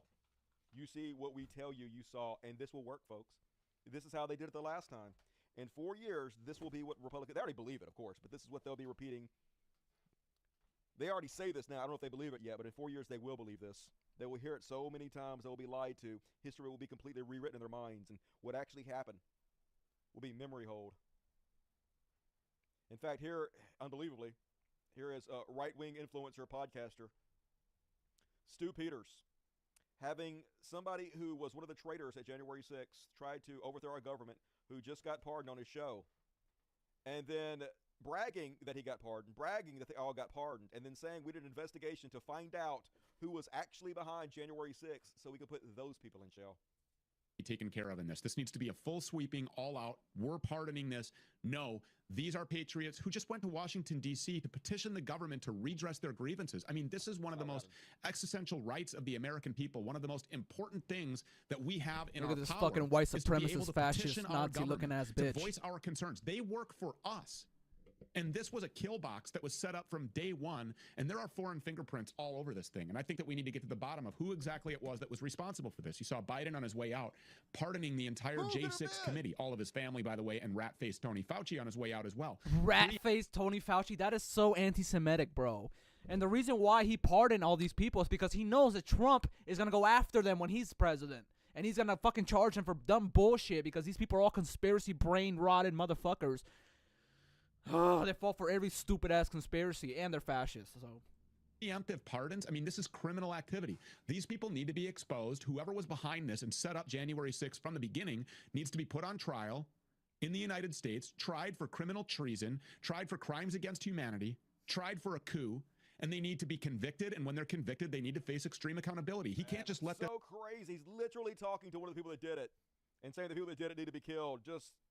reality has no bearing anymore. Words have no fucking meaning.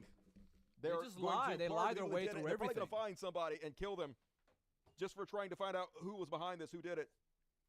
But folks, just let me tell you, before they memory hold this, and they will, hopefully AI or something will be watching this video in the future, just know that that is not what happened. They tried to overthrow the government. I covered it from the very fucking beginning. I actually read the post of them saying what they were going to do, that they were going to storm the Capitol. I said if they did it, I will come live and cover it when they did it, and then I covered it live when they did it, okay? That's what fucking happened, regardless of what the future actually believes happened. This is so scary, though, folks. This is why it's hard to believe what you read in history books sometimes, because history is written by propagandists and the winners. Yeah, that is kind of true. But the oligarch, once again, giddy about their conquest of America, folks, while their minions go out there and gaslight each and every one of us, like funded by billionaires and also Russia, literally funded by Russia. Benny Johnson says, this speech is the biggest FU to the ruling global elites in history. Like a roaring, massive, flaming FU. Isn't it? He's literally on stage with the three richest people in the history of America. How is that not the ruling global elite? How is that the biggest FU? How is inviting all these rich assholes to your inauguration and they have better seats than your own fucking cabinet people and your own people that work for you? How is that an FU to them? That's a W to them. That's a win. But these people try to sell you that they're fighting the elites when they're not. They're funded by the elites. They're sucking the elites' dick. Benny Johnson's paid by like right-wing billionaires and like fucking probably Russian money, I bet. How? Nothing makes any sense anymore, though, folks. And I bet this got 30 million likes, 36,000 likes, for declaring that the richest people in the world are not the ruling global elites. Just, they don't actually care about anything. Here's Barry Weiss, popular right-wing journalist Barry White. Donald Trump, just sworn in as president, was reelected to be a wrecking ball, a middle finger, the people's punch to the Beltway's mouth. Some say this populist moment feels unprecedented. It's not. The rebuke of the ruling class is encoded in our nation's DNA, literally up there with the 3 richest people in America. How is this not the ruling class? They're literally shitting in our mouths and telling us it's pumpkin pie. Yeah, they are. Who are you going to believe, me or your own fucking eyes? I'm going to believe my own eyes. I just don't understand. I mean, I know you don't have any credibility, but it's hard to believe somebody will call themselves a journalist and just be that in your face with how stupid and corrupt they are. Meanwhile, apparently, Democrat hashtags have been blocked on Instagram. Zuckerberg doing 100% the bidding of Donald Trump and the MAGA movement. All social media has been 100% taken over by right-wingers or people trying to kowtow to right-wingers. Yup. 100% takeover of all our information. As I guess Alex Jones would call it, information war. We lost the information war. They are 100% tipping the scales in every possible way they can in the favor of the right, in the favor of Donald Trump. Lots of people reporting on this all over the place, folks. Instagram hides search results for Democrats. Apparently, I think they fixed it eventually. My guess is this was an accident. My guess is they were trying to do something secretly, like shadow ban Democrat accounts or make the Democrat message, the Democrat narrative, spread less by boosting right-wing voices. And either something got switched on or off that made it public when they didn't want it to, or somebody on the inside accidentally did this on purpose to show what they're doing behind the scenes. Either way, it's pretty clear what's happening here, folks. 100% information takeover. We're being right. censored. Yep. We are now 100% part of the resistance. If we were before, no doubt about it, folks. The entire system, not even trying to hide it, just showing their cards as clear as fucking day. They know there's no repercussions. A complete takeover. Demi Lovato calls out Meta after having to unfollow Vice President J.D. Vance multiple times on Instagram. There were hundreds of people that reported that they automatically subscribed their accounts to both J.D. Vance and Donald Trump on Instagram. Now, Zuckerberg says that's not true, but he does admit that there was some kind of bug that kept people from unsubscribing from them. Of course, the truth is probably both. They're forcing people to see right-wing content exactly like Meta, exactly like X and Twitter does. They're copying Elon Musk's playbook. And then on TikTok, as I told you on the last show, wow, here we go. Say Donald Trump saved TikTok, but he did not save TikTok. He just killed it in a different way. It is fucking dead now, folks. TikTok is now censoring at the behest of the U.S. government. The app is still functionally banned. Free Palestine no longer allowed, folks. If you type Free Palestine or Free Luigi or Nazi lives do not matter, removed. Removed. Completely allowed before, and now it is not, folks. Free Palestine gone. Can't type it anymore. Now considered a symbol of hate speech on TikTok. Great. You're not allowed to oppose child murder and genocide because of the American government. And they even asked him, remember at his inauguration, the CEO of TikTok sitting next to him. The CEO of TikTok gave him $1 million for his party. Discovered that one of his main donors has a $12 billion stake in TikTok. So they ask him, hey, how come you changed your mind all of a sudden? Well, the reason is because they agreed to censor it for him. They agreed to censor it for Israel, which was the main problem. That's really why, because it's no longer a place to spread anti-Zionist content, anti-oligarchy content. It's banned now. That's why he's now supporting it. But here was his answer. The U.S. essentially would be paid, we're doing that, half of the value of TikTok. Would there be a private sector owner as Could well? be, yeah, could be a lot. Tell you what, every rich person has called me about TikTok.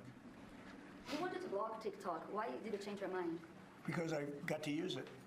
And remember, TikTok is largely about kids, young kids. If China's going to get information about young kids out of it, To be honest with you, I think we have bigger problems than that. Yeah, if they're collecting information on our children, who gives a shit Yeah, about that, fuck the baby? kids, We got right? bigger problems. But no, that's not why. That's a bad answer, but that's obviously not why. Because now they're censoring it. No more freedom of speech for you guys. Not that they had a lot of freedom of speech on the Chinese app anyway, but they did have more than they do now.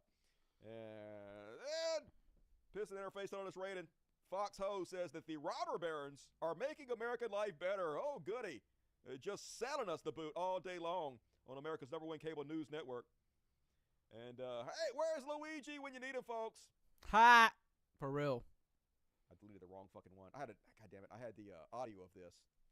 And I deleted the audio instead. I just had the quote. Anyway,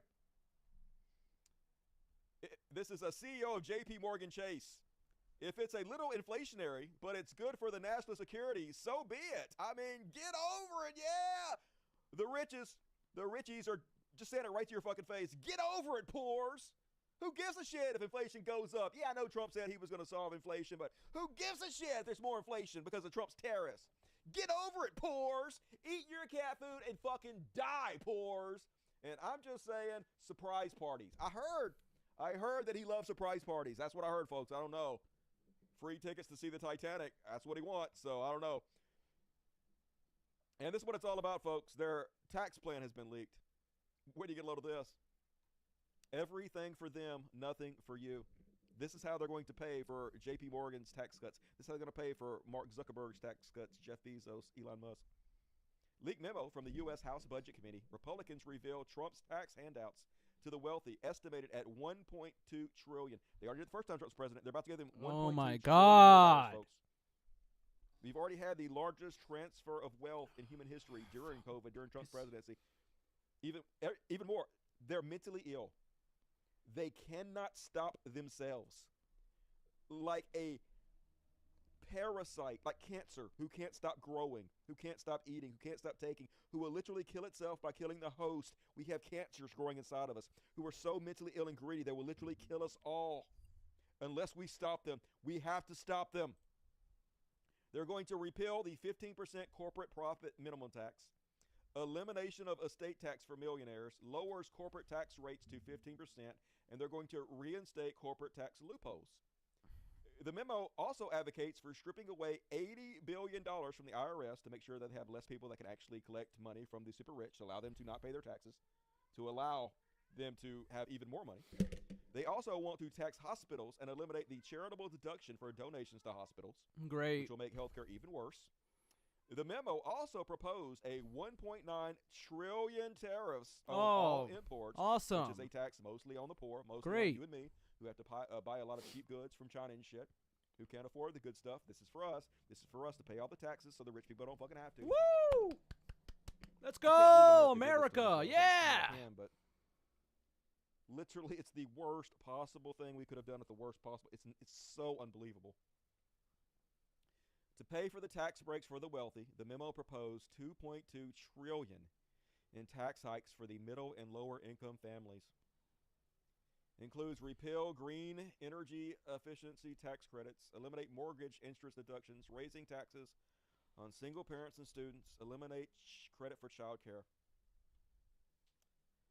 The memo is also targeting vulnerable groups and individuals, especially the elderly, disabled, and impoverished families. It takes aim at the following: supplemental Social Security, SSI, temporary assistance for needy families, supplemental nutrition assistance programs, SNAP, healthcare services for millions are at risk. The memo targets weakening and scrapping the Affordable Care Act, Medicaid, nursing home staff, Medicare.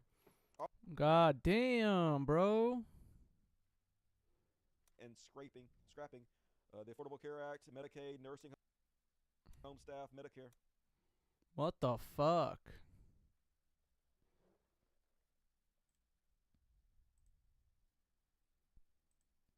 I'm trying to capture this stuff.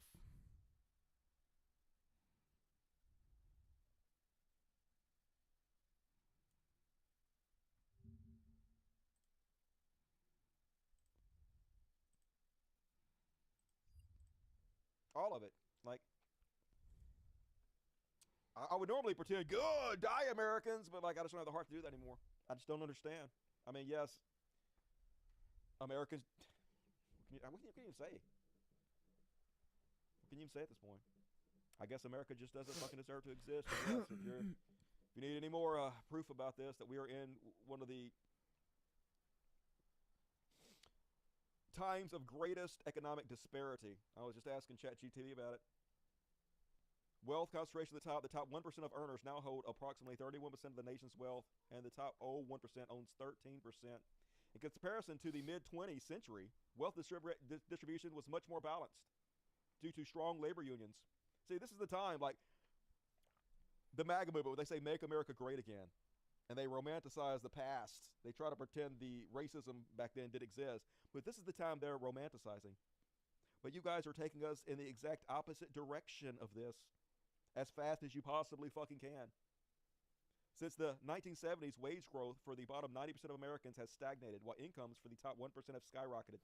Studies show that median real wages adjusted for inflation have not kept pace with productivity, leading to a shrinking middle class and increased wealth disparity. Comparisons to historical periods. During the Gilded Age, 1870s and 1900s, wealth inequality was severe, with few industrial magnates controlling vast fortunes. However, there were fewer financial instruments and globalization mechanisms that exacerbate inequality as they do today, meaning it's worse today than it was in the Gilded Age, folks. Wealth inequality is worse today than it has ever been at any point in our history. So, of course, America immediately turns around and votes for the oligarchy to rule them and make it even fucking worse. Like, what can you even say to this goddamn country anymore? I don't know anymore, dude. All right, that's my halftime, folks. Let's do halftime. Fuck yeah. That was a long. All right, let's skip. Watch section. Poor bishop woman for literally telling Donald Trump about mercy, about love, about this. Tells him what the Bible is. When a the story you all wanted me to cover. So fucking beautiful. So what happens when a preacher stands in front of Donald Trump and actually tells him what the Bible says? Outrage! Outrage! They wanted to deport this poor bishop woman for literally telling Donald Trump about mercy, about love, about charity, about compassion, all the words of Christ, now completely fucking evil, according to MAGA and Christianity. So, first up, woke bishop urges Trump to find compassion. So hey, Trump went to the bishop! wrong neighborhood. Let's go! I don't know how he got conned into this, but went to a church service, and the bishop there saw her opportunity, and God damn it, this hero didn't completely fucking take it. Our neighbor. Let's watch the longer version here.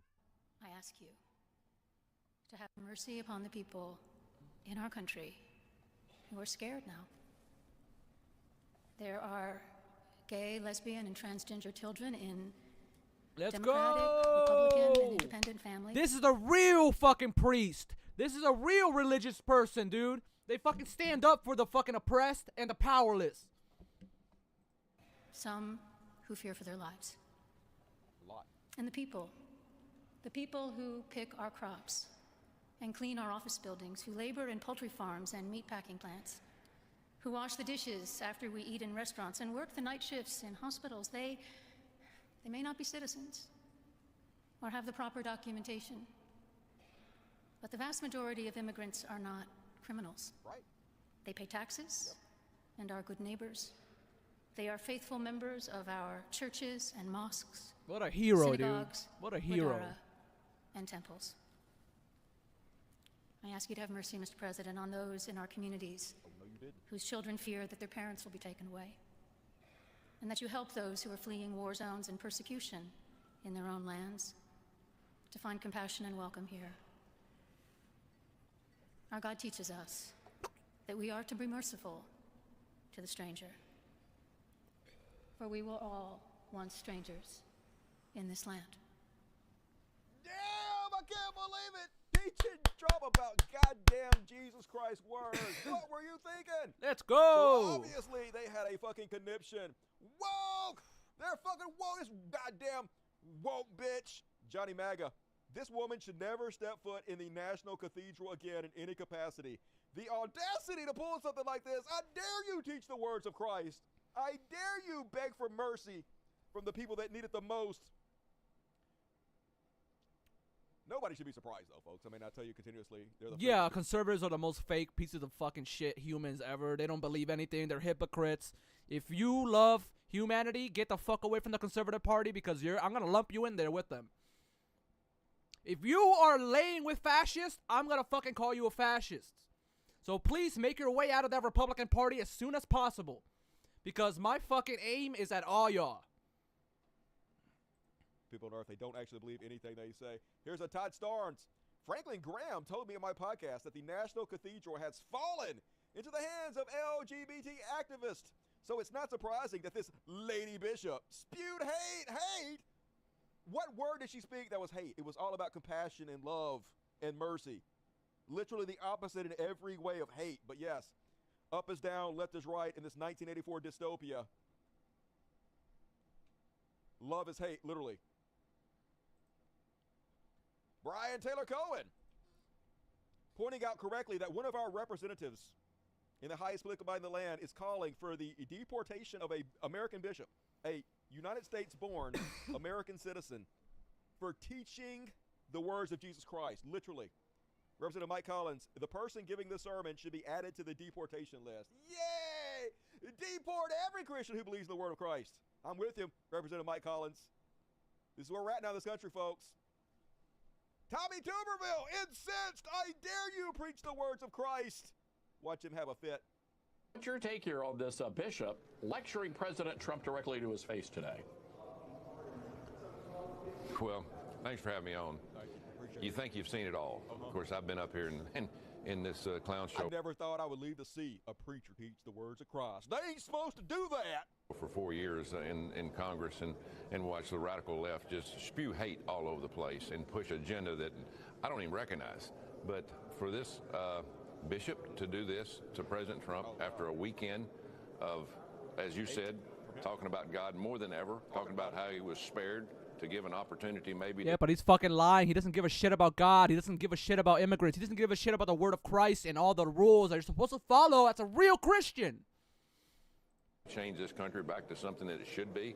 It just absolutely amazes me how far these people go. And it's not just this bishop. It's up here today. We got the mainstream media. They have absolutely lost their mind over all these executive orders and the January the 6th protesters being pardoned. They don't say anything about Joe Biden pardoning his family or the... I did, but that's not the same at all as pardoning the people who tried to overthrow the fucking government and beat up police officers. But still... Not the only one freaking out, though, folks. Asking for mercy. Woke! In wokeness, woke pastor attacks Trump and Vance to their faces for scarring LGBTQ kids and illegal. Yeah, he did, right? President Trump and VP Vance meet the face of the false-speaking devil. Yeah, so evil, the words of Christ. Dyke! Yeah, let me call you a gay slur for preaching Christ. Indeed, Dyke, no true words type. These are the types of scum we're dealing with. She should never set foot in a cathedral again. Her little speech goes against the words of God. Which ones? Which thing that she said goes against the words of Christ? Don't bother. I read them. You have it.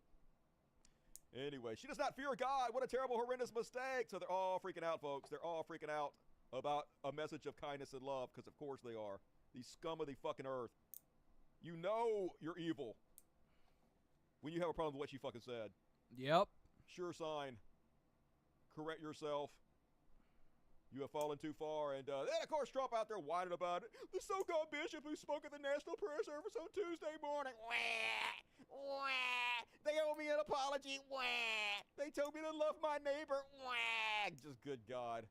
Such whiny fucking piss babies at all times. And yes, Kyle Kalinske hits another part with this meme.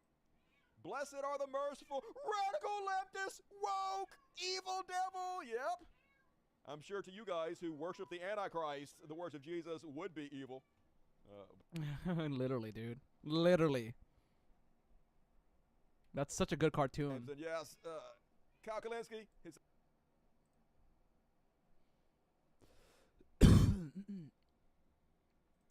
I need that cartoon now.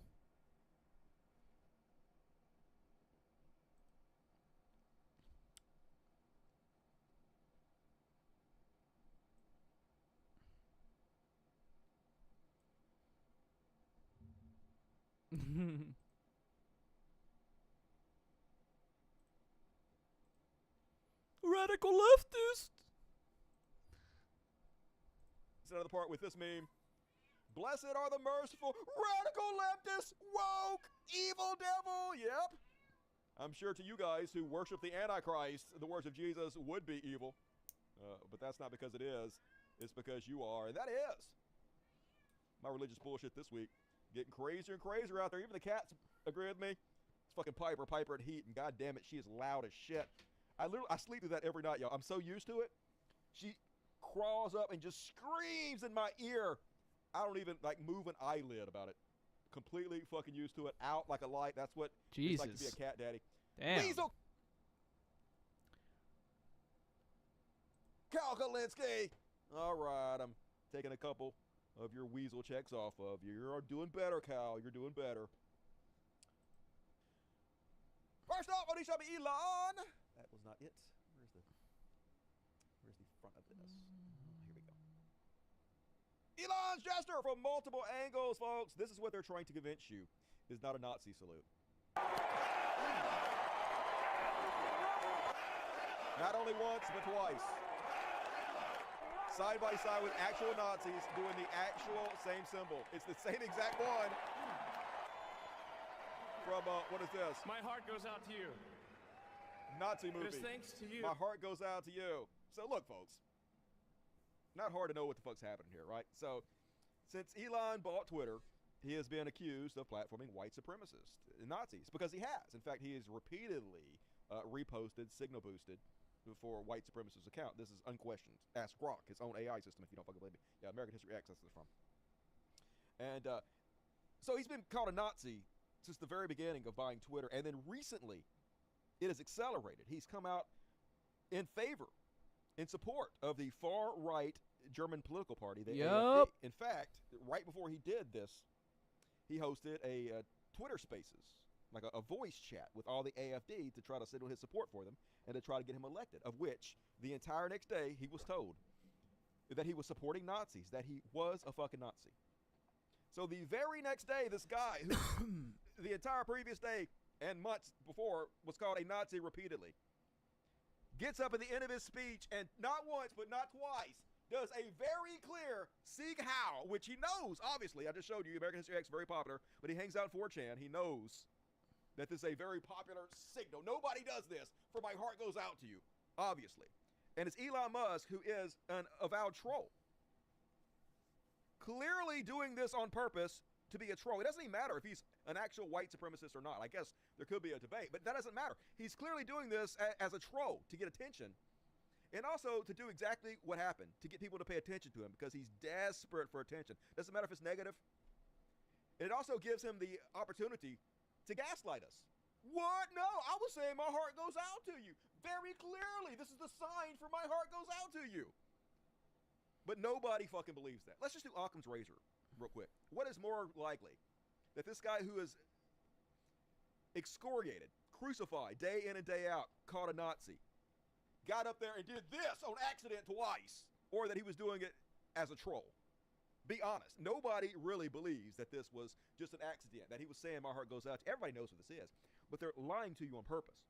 First off, they're trying to discourage us. They're trying to dishearten us, keep us occupied. They just want to poke their dicks in our eyes, basically. All this fucking bullshit to where we become so exhausted. We know they're lying. They know we know they're lying.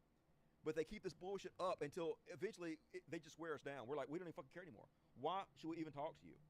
Because they want us to just ignore them and let them do whatever the fuck they want to do. So they flood the zone with bullshit, which is clearly what they're fucking doing here. He's literally trolling. He's actually on record multiple times doing this whole my heart goes out to you thing, which gives him plausible deniability. But when he does it normally, this is how he does it. Yeah, my heart goes out to you. My heart, completely normal. Nobody does this for my heart goes out to you, okay? It's just so stupid. But see, they lie to you on purpose because they would rather you believe that they believe something stupid than have you believe that they know the truth. And that's that Elon Musk is a man-child. He has the mind of a toddler, and he'll literally get up there at a president's inauguration and do the Nazi sign to try to own people, to try to get a fucking attention. They know he's an embarrassment. They know he's doing it on purpose, but they can't say that because if they say that, they know we'll tell them, well, just go fuck yourself then. I mean, obviously you're a giant piece of shit that knows what's going on. You're admitting to it. So they have to pretend, no, we don't believe it's a Nazi symbol. He's autistic. Everybody autistic just does Sieg Heil. And so they immediately took to social media to try to gaslight us into believing that they believe it, which we don't. First off, it's the ADL. The ADL does not give a shit about anything except for Israel, about Zionism.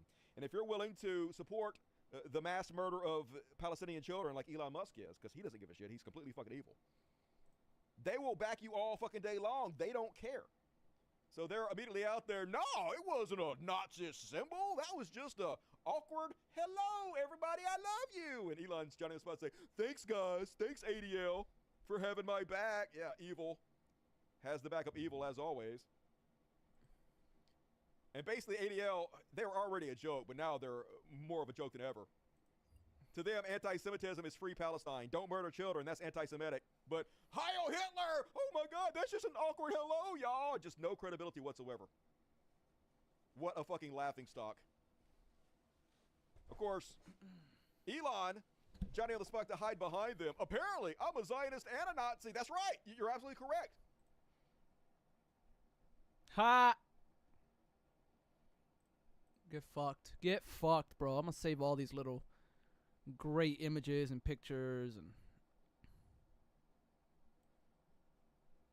yeah, you are a fucking Zionist and a fucking Nazi, dude. Yeah. You and Ethan Klein and Hila Klein and all you dumb motherfuckers out there to defend the genocide, yeah. This is what you guys are. Elon's trying to play that card where Jewish people, Israel could never be Nazis because once something bad happens to you, you are never capable of doing that bad thing to other people. Isn't that logical? Isn't that? Right? If you get molested, then you are not capable of molesting anybody else, right? Isn't that the way the world? No, no. Nope. Just because they were Holocausted doesn't mean they can't do a Holocaust, right? That's just logic. But, of course, he's playing stupid because this is what they do. They say things that they know aren't true, that don't even make any fucking sense to flood this own bullshit so they can pretend like they believe it. And then their boys, you know, this is Ian Mao Chong, who lives in Malaysia, never stepped foot in America, who literally gets paid by Elon Musk to kiss his ass and interfere in American politics.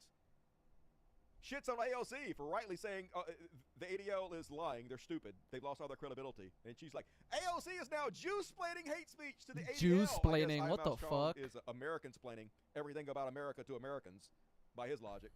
And then gaslighting Elon Musk. She has just 100% lost her marbles. We all know you did it on purpose. We all know you're trolling. It's so stupid. Nobody believes that you did this on accident. Nobody believes it, y'all. Nobody believes it. Okay, I'm just letting you know. You can say it all you want to. We don't believe you. It's tired. It's boring at this point. To be honest, it's so stupid, it's boring. But this is what they want to do. They want to tire us out, people. That's the whole playbook. So what they do is they get on social media and they post these still pictures of Obama going like, you know, we're going to go up to here in the future, not down to here. Clearly not see how Nazi symbols, but they take still shots in order to gaslight people into believing this is the same thing. See? Are these people Nazis? It's the same exact thing Elon did, but of course it's not. That's why they don't fucking show the videos. Yeah, show us the videos, you bitch. Literally gets paid by Elon to spread hatred towards trans and gay people. The legacy media is poor propaganda, dude. You run the biggest social media site in the world. You are the media now. Even worse than legacy media. And then, just to show you how stupid it is, folks, somebody went out and they found the videos that all these still pictures are taken from, just to show you that it's not at all the same as what Elon did. They're just gaslighting and bullshitting you. Case in point, here's the video. Thank you, America. Thank you, America. God bless you. God bless these United States. He's just waving. He's not Sieg Heilig. That's not the same. Does he mean he wants to take us back before Roe v. Wade was enacted? Because we're not going back. We're not going back. We're not going back. We're not going back. That's not the Sieg Heil. That's totally different, obviously.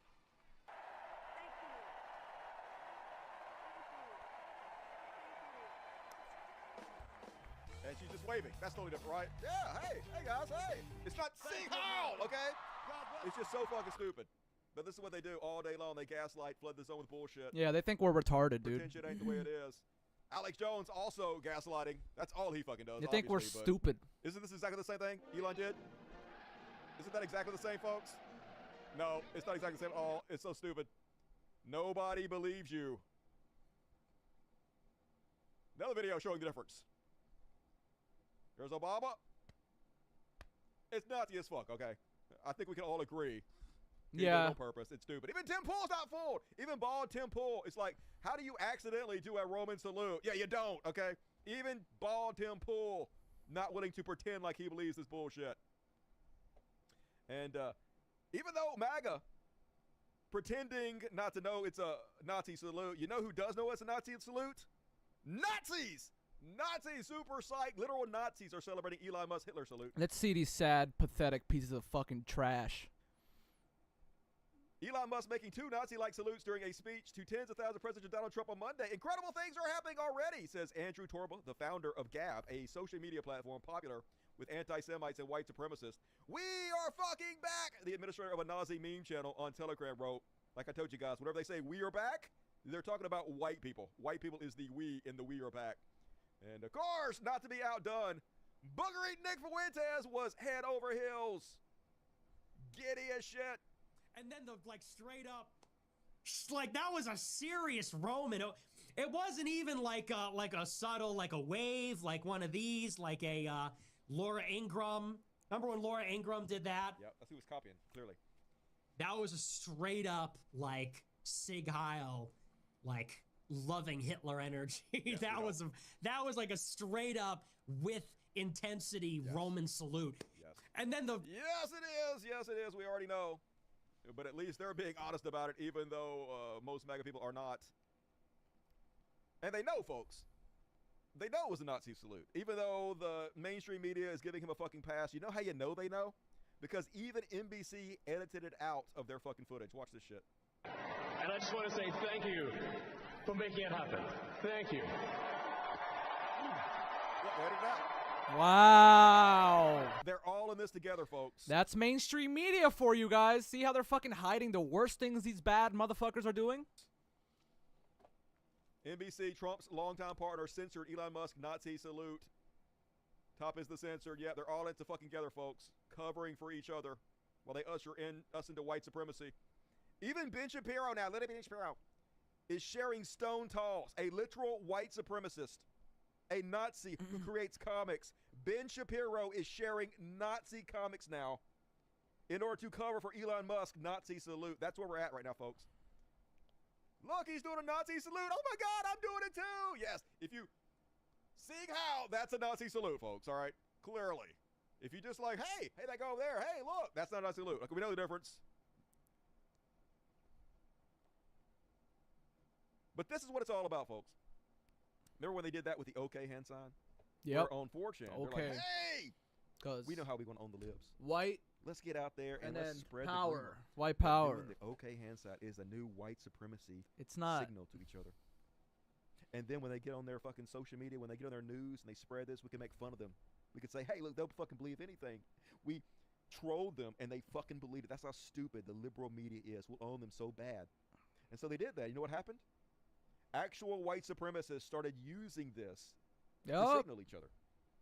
They were able to hide behind the trolling, the jokes. So if anybody called them out for it, they could just say, it's just jokes, bro. We're just kidding. But it was actual white supremacist organizations, actual dyed-in-the-wool Nazis, continuously taking pictures everywhere doing that sign to each other. That's what the fuck happened. So that's what they're doing here, folks. They're trying to cover up white supremacy and Nazism by giving him the shield of it's just jokes. Case in point, here is Andrew Taint. My heart goes out to all of you. You know, I'm kind of thinking we should bring the Nazi salute back. Because the people we've been arguing with for the last 4 years have no interest in objective truth. Oh, God. It's just so boring, though. It's so boring at this point. Hail SpaceX! Like, it's so predictable, and it's been done to death so much. They have nothing new to offer. Yeah, all they nonsense trolling. I mean, they do is just try to troll and get people mad. But it's stupid, bro. Like, you're doing Hitler shit just to get people upset. Oh, the point is to bore us to death, but holy God, they're doing a good job of it. Literally, just the most worthless humans have nothing to bring to the table. And as Kokolinsky says, all I'm saying is it's day one and you're already defending a Nazi salute. I know, right? Day fucking one. Who had that on their bingo card? That was a little fast, even for me. I had day 3 before the Nazi salute started. But man, they just hitting the ground running. And then I don't know if this is true, but I heard that this is the new rims that are available on Teslas, and I guess I believe it. It's on the internet. I got to, and it looks familiar. Looks like something. I can't put my finger on it. That looks like, I don't know. I'll think about it.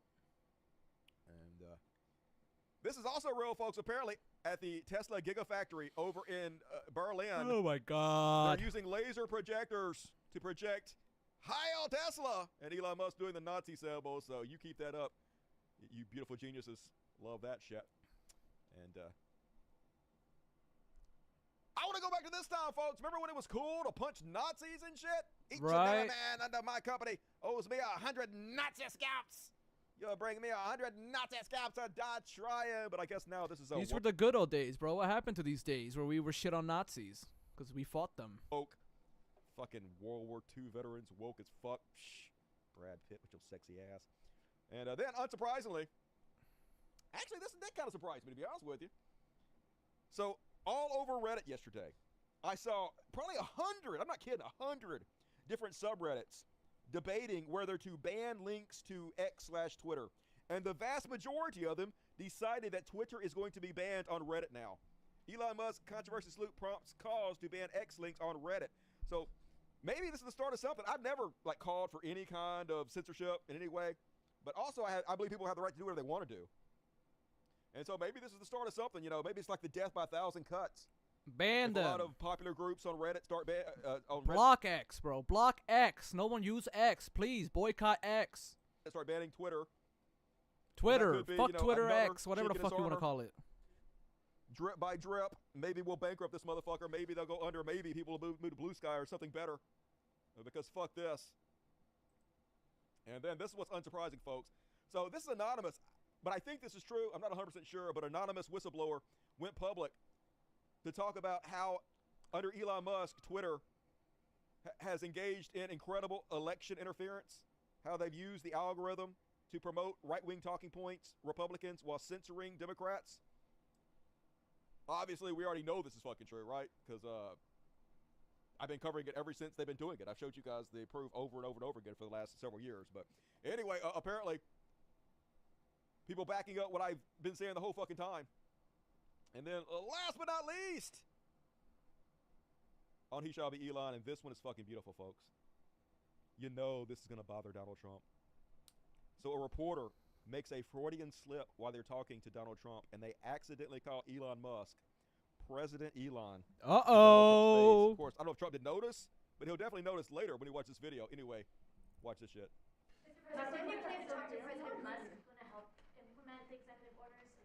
No. Is President Musk going to help implement these presidential orders? And then he corrects her. Elon Musk? Yeah, no, President Elon. President Musk, but that is who the president is, folks. Troll Nazi-ass Elon. Yep. And the oligarch that has taken over our whole goddamn country. And that is He Shall Be Elon for this week. Fuck yeah, we did it! Another good one. And, yep, oopsies. Oopsie. That was an excellent Freudian penis. Elon is the beast in the Bible, no lie. I mean, probably Trump, right? Isn't that the same thing as the Antichrist, the beast? Are they different? He's probably the, what is the woman? The scarlet woman covered in red or whatever? That's who probably Elon is. Of course, he's not any of those things because the Bible is a book of ridiculous fiction. Not even good fiction. It's boring, stupid, horribly written fiction, but fiction nonetheless. And, all right, folks. Got a quick Karen section. I haven't had a Karen section in a while. I bet the Karen song's still fucked up. It don't matter. I'm going to play it anyway. I got 2 Karens tonight. Fuck yeah. And then going to finish you off with a Beyond Parody and 2 Heroes. But let's do it. Hey, if you love the show and you love overtime, it's 10:11. We're in overtime. We're more ready for overtime. It's time for some Karens. We could be heroes. You should be caring less. It's obvious you're completely out of touch. 'Cause bitch, you're caring too much. Perfect. First time. Nailed it. As always, I am so good at this. And first off, on the Caravan Cavalcade, here's where we're at in America right now, folks. Black, racist, MAGA Karens. That's what we're coming to. Even black folks in this country worshiping Donald Trump and being pieces of shit to Mexicans. Come on, Case in bro. point, that's Why? why you're super angry that someone is not speaking English in her country. Not speaking English. Donald Trump gonna send your ass back. What's wrong with y'all? Come over here and don't know shit. Stupid motherfucker. Oh my God. Don't bring your ass to America and don't know the language. Bitch. That's why you going back. When Donald Bitch, shut the fuck up. You're barely making it yourself. What you got, like a $7 an hour paying job, and you're yelling at these fucking poor immigrants who are busting their ass in the cold? Bitch, we should send you back to wherever you fucking came from. What?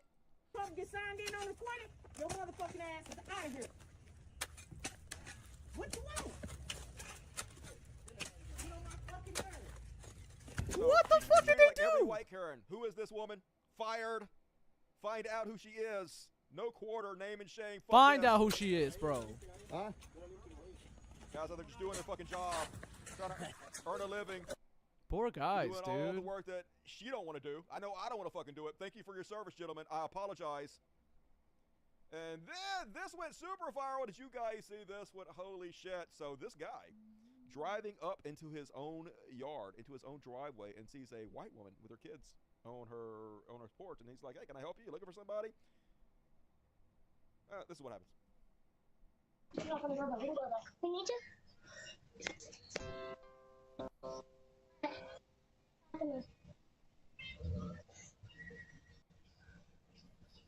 What's going on? So she's gonna grab the baby and then let the baby carriage just run off of his fucking porch. His porch area. She's gonna let the carriage fall on the ground, and she's gonna blame the black guy. Do you live here? Yeah. You do? Look. I don't believe that. What? I don't believe that. So where are you going? Rory, come on. Rory, come on. What the fuck?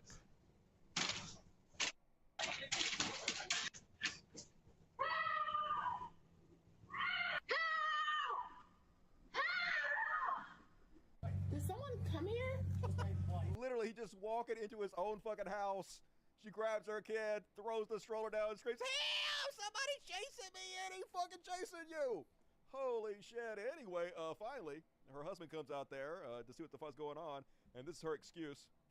She got somebody chased her up here, and she had kids. Who chased her? She said somebody in a silver truck. Like a gray truck, and he came around the corner, and I was in the street, and so I come up, and I just have my kids, and so I'm like gonna pretend that I'm coming home, and so I pull up and I start walking to your back gate, and he stops here and he goes, "Are you looking for someone?"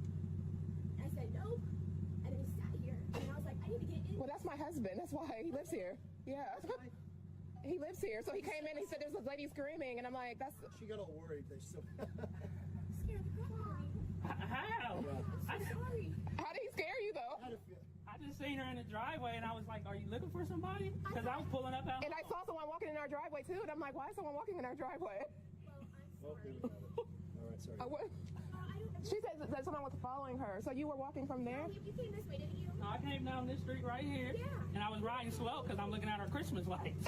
Well, you just have to understand my point of view. Being by myself with two kids, I just saw a car coming, and so I was like, oh, it scared me, and so I just pulled up here, and I kept thinking, this could be his house. But you didn't say, this is my home. You just said, you looking, and I was like... I did. When you was on the porch, you asked me, did I live here? I said, yeah. And you said, no, you don't. And you said, I don't think you do. Obviously, you could tell that I was really caught off guard. Like, I'm pulling in my... It's like I'm pulling in my house. Like, this neighborhood is probably one of the best neighborhoods in Ohio. That's why. You don't have to worry about stuff like that. She got the right color. What a racist bitch, bro. Come on, baby, go in the house. Let's go. You told me that I didn't. You said you didn't think I lived here. It was the way that you were talking. I was so caught off guard. I'm so sorry. Bro, Yeah, what you gotta the be sorry, fuck? because apparently there was a lot of blowback, and I'm gonna play some of her. I wouldn't call it an apology video. Some of her explanation video. We're gonna take a look at that in the after party. So stay tuned for that. But racist, obviously. She claims, first off, that she's not racist. She claims that she thought he was white. That's what she claims. Fucking bullshit. It's a super nice neighborhood. You saw a black dude in it, and you freaked the fuck out. And then accused him of chasing you. But this shit's, it's funny in a way, but it's also not funny. It's very serious. Very serious, Lots of black bro. people have been killed exactly fucking like this. This is Karen 10 goddamn 1. Do not do this. Fucking morons. And that is my Karen section for this week. What do you think? They live up to the billing this week? Are white women okay? No, they are scared of their own fucking shadow. Can't even go to your own home while black. Literally gonna get that dude killed trying to walk into his own house. Black folks live in a nice neighborhood. Yep. Can't have that. So you gotta be trying to can't have kidnap that. me and my children. And all right, folks, I got a quick Beyond Parody coming up. Last chance, get your super chats in if you want to. Let's fucking do it. Beyond Parody! And first off, on Beyond Parody, it's old Harry Sazin. Apparently, he was over there on the Piers Morgan show and said a little something that Dave Rubin didn't like. Dave Rubin promised he would delete his channel and disappear if Joe Biden served his full term. Lying ass Dave Rubin. Yep, liar. Doesn't seem to like it when people bring up the absolute He took money from Russia. 100% verifiable fact that he took money from Russians. Yes. In order to spread, I won't call it propaganda, but something that Russians wanted to pay him a lot of money to spread. But I dare you say that, because here is how he responds to the truth. In a second, but listen, and maybe you'll learn something. I know you're making all your money from the Chinese Communist Party via TikTok. I get that. And Dave is making his money from the Russians, right? We understand. Dude, shut the fuck up. Piers, look at him. Look at him, Piers. I've gotten under his skin. I've gotten under his skin. No, because you're in a second. Yep. Shut the fuck up. I don't make money from the Russians. Yeah, you do, bro. Yes, he did. Shut the fuck up. Get this kid off the fucking TV, Piers. He's telling people the truth about how I literally took money from the fucking Russians. Hundreds of thousands of dollars to spread propaganda for a foreign government. That's what fucking happened. That is what the foreign governments are funding in our country. Yep. No wonder you don't fucking like it. Country. We're fucked. No fucking way. Folks, I can't goddamn believe it. Apparently, according to Fox News, Titcock shuts down. No. They banned TikTok. Oh no, they did not ban TikTok. Oh shit, I was okay when they banned TikTok. I wasn't happy about it, but I was fine. But banning TikTok? This means fucking war. But don't worry, folks. I went and checked. And TikTok is back. It's back, folks, and it's fine, and also beautiful. So crisis averted. Crisis averted, everybody. Titcock. And what? That's really good. Oh yeah. Last but not least, on Beyond Parody. Oh man, I had a whole different. Man, I got all this shit in the wrong fucking order. I had more shit. I'll cover all this in the after party. All this was meant for the oligarchy section. All of it meant for the oligarchy section. All right, at least. Let's do heroes. Jim Cornette based? I can't believe it. Jim Cornette, popular former manager for wrestlers. I think I posted a video of him one time. It was like from 20 years ago, him saying the N-word over and over again. But apparently, he is super based. Jim Cornette says, on behalf of all citizens of the United States, I'd like to apologize to the rest of the world for the tragic mistake we've made. We're not all insane. In 4 years, we'll try to start fixing what can be fixed. We hope you'll give us another chance, even though we don't deserve it. And man, like, we don't deserve it. There's no reason any country should ever trust us again. Because, like, even if we elect somebody decent next time, there's no telling when we're going to elect a new Trump. The time after that, we can elect some buffoon who's going to go against everything he fucking said. So there's no reason anybody should fucking trust us. That's True. just a fact. And then a little update on Murder Bay. And I actually fact-checked this. This says, Luigi Mangione update. United Healthcare has lost more than $63 billion in value since Brian Thompson died. To put that in perspective, United Healthcare has lost more than what it cost Canada to fund its universal healthcare system for 40 million people. Is it adding up yet? And man, that is crazy. I didn't even believe it. I had to go look it up. And you know what? This is wrong. Because the amount is actually $90 billion. The real amount that they have lost since Luigi became a hero. Get fucked. $90 billion. Get so fucked. Yes. Keep that shit up. Woo! Free Luigi. Free Luigi. Murder Bay. Last we but love not you. least, I'm going to finish you guys off on some happiness here. We love You guys Murder wanna see Bay. a real hero? A hero is a guy that does whatever it takes to make his woman happy.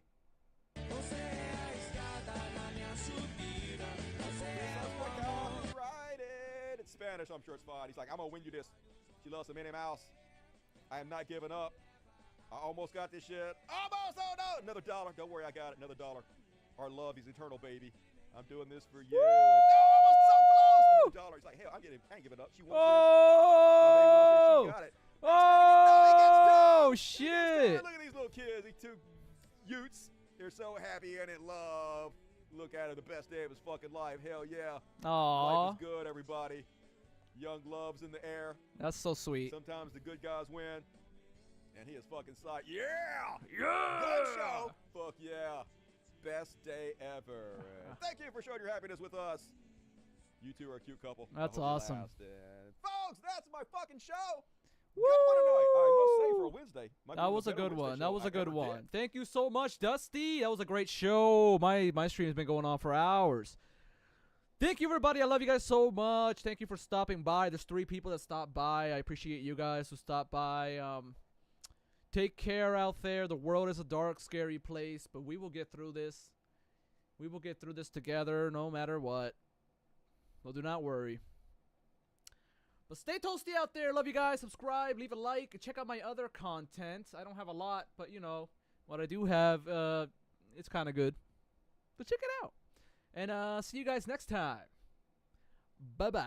Oh, and call to action. Follow all these other lefties that I cover on my show. Tell them that a Sociallust sent you, okay? I don't know. Say hi. Say Sociallust, small Cuban YouTube channel says hi. But yeah, spread the love, spread the war. The war. Don't spread war. Spread the love, spread the word, and love thy neighbor. See ya, everybody.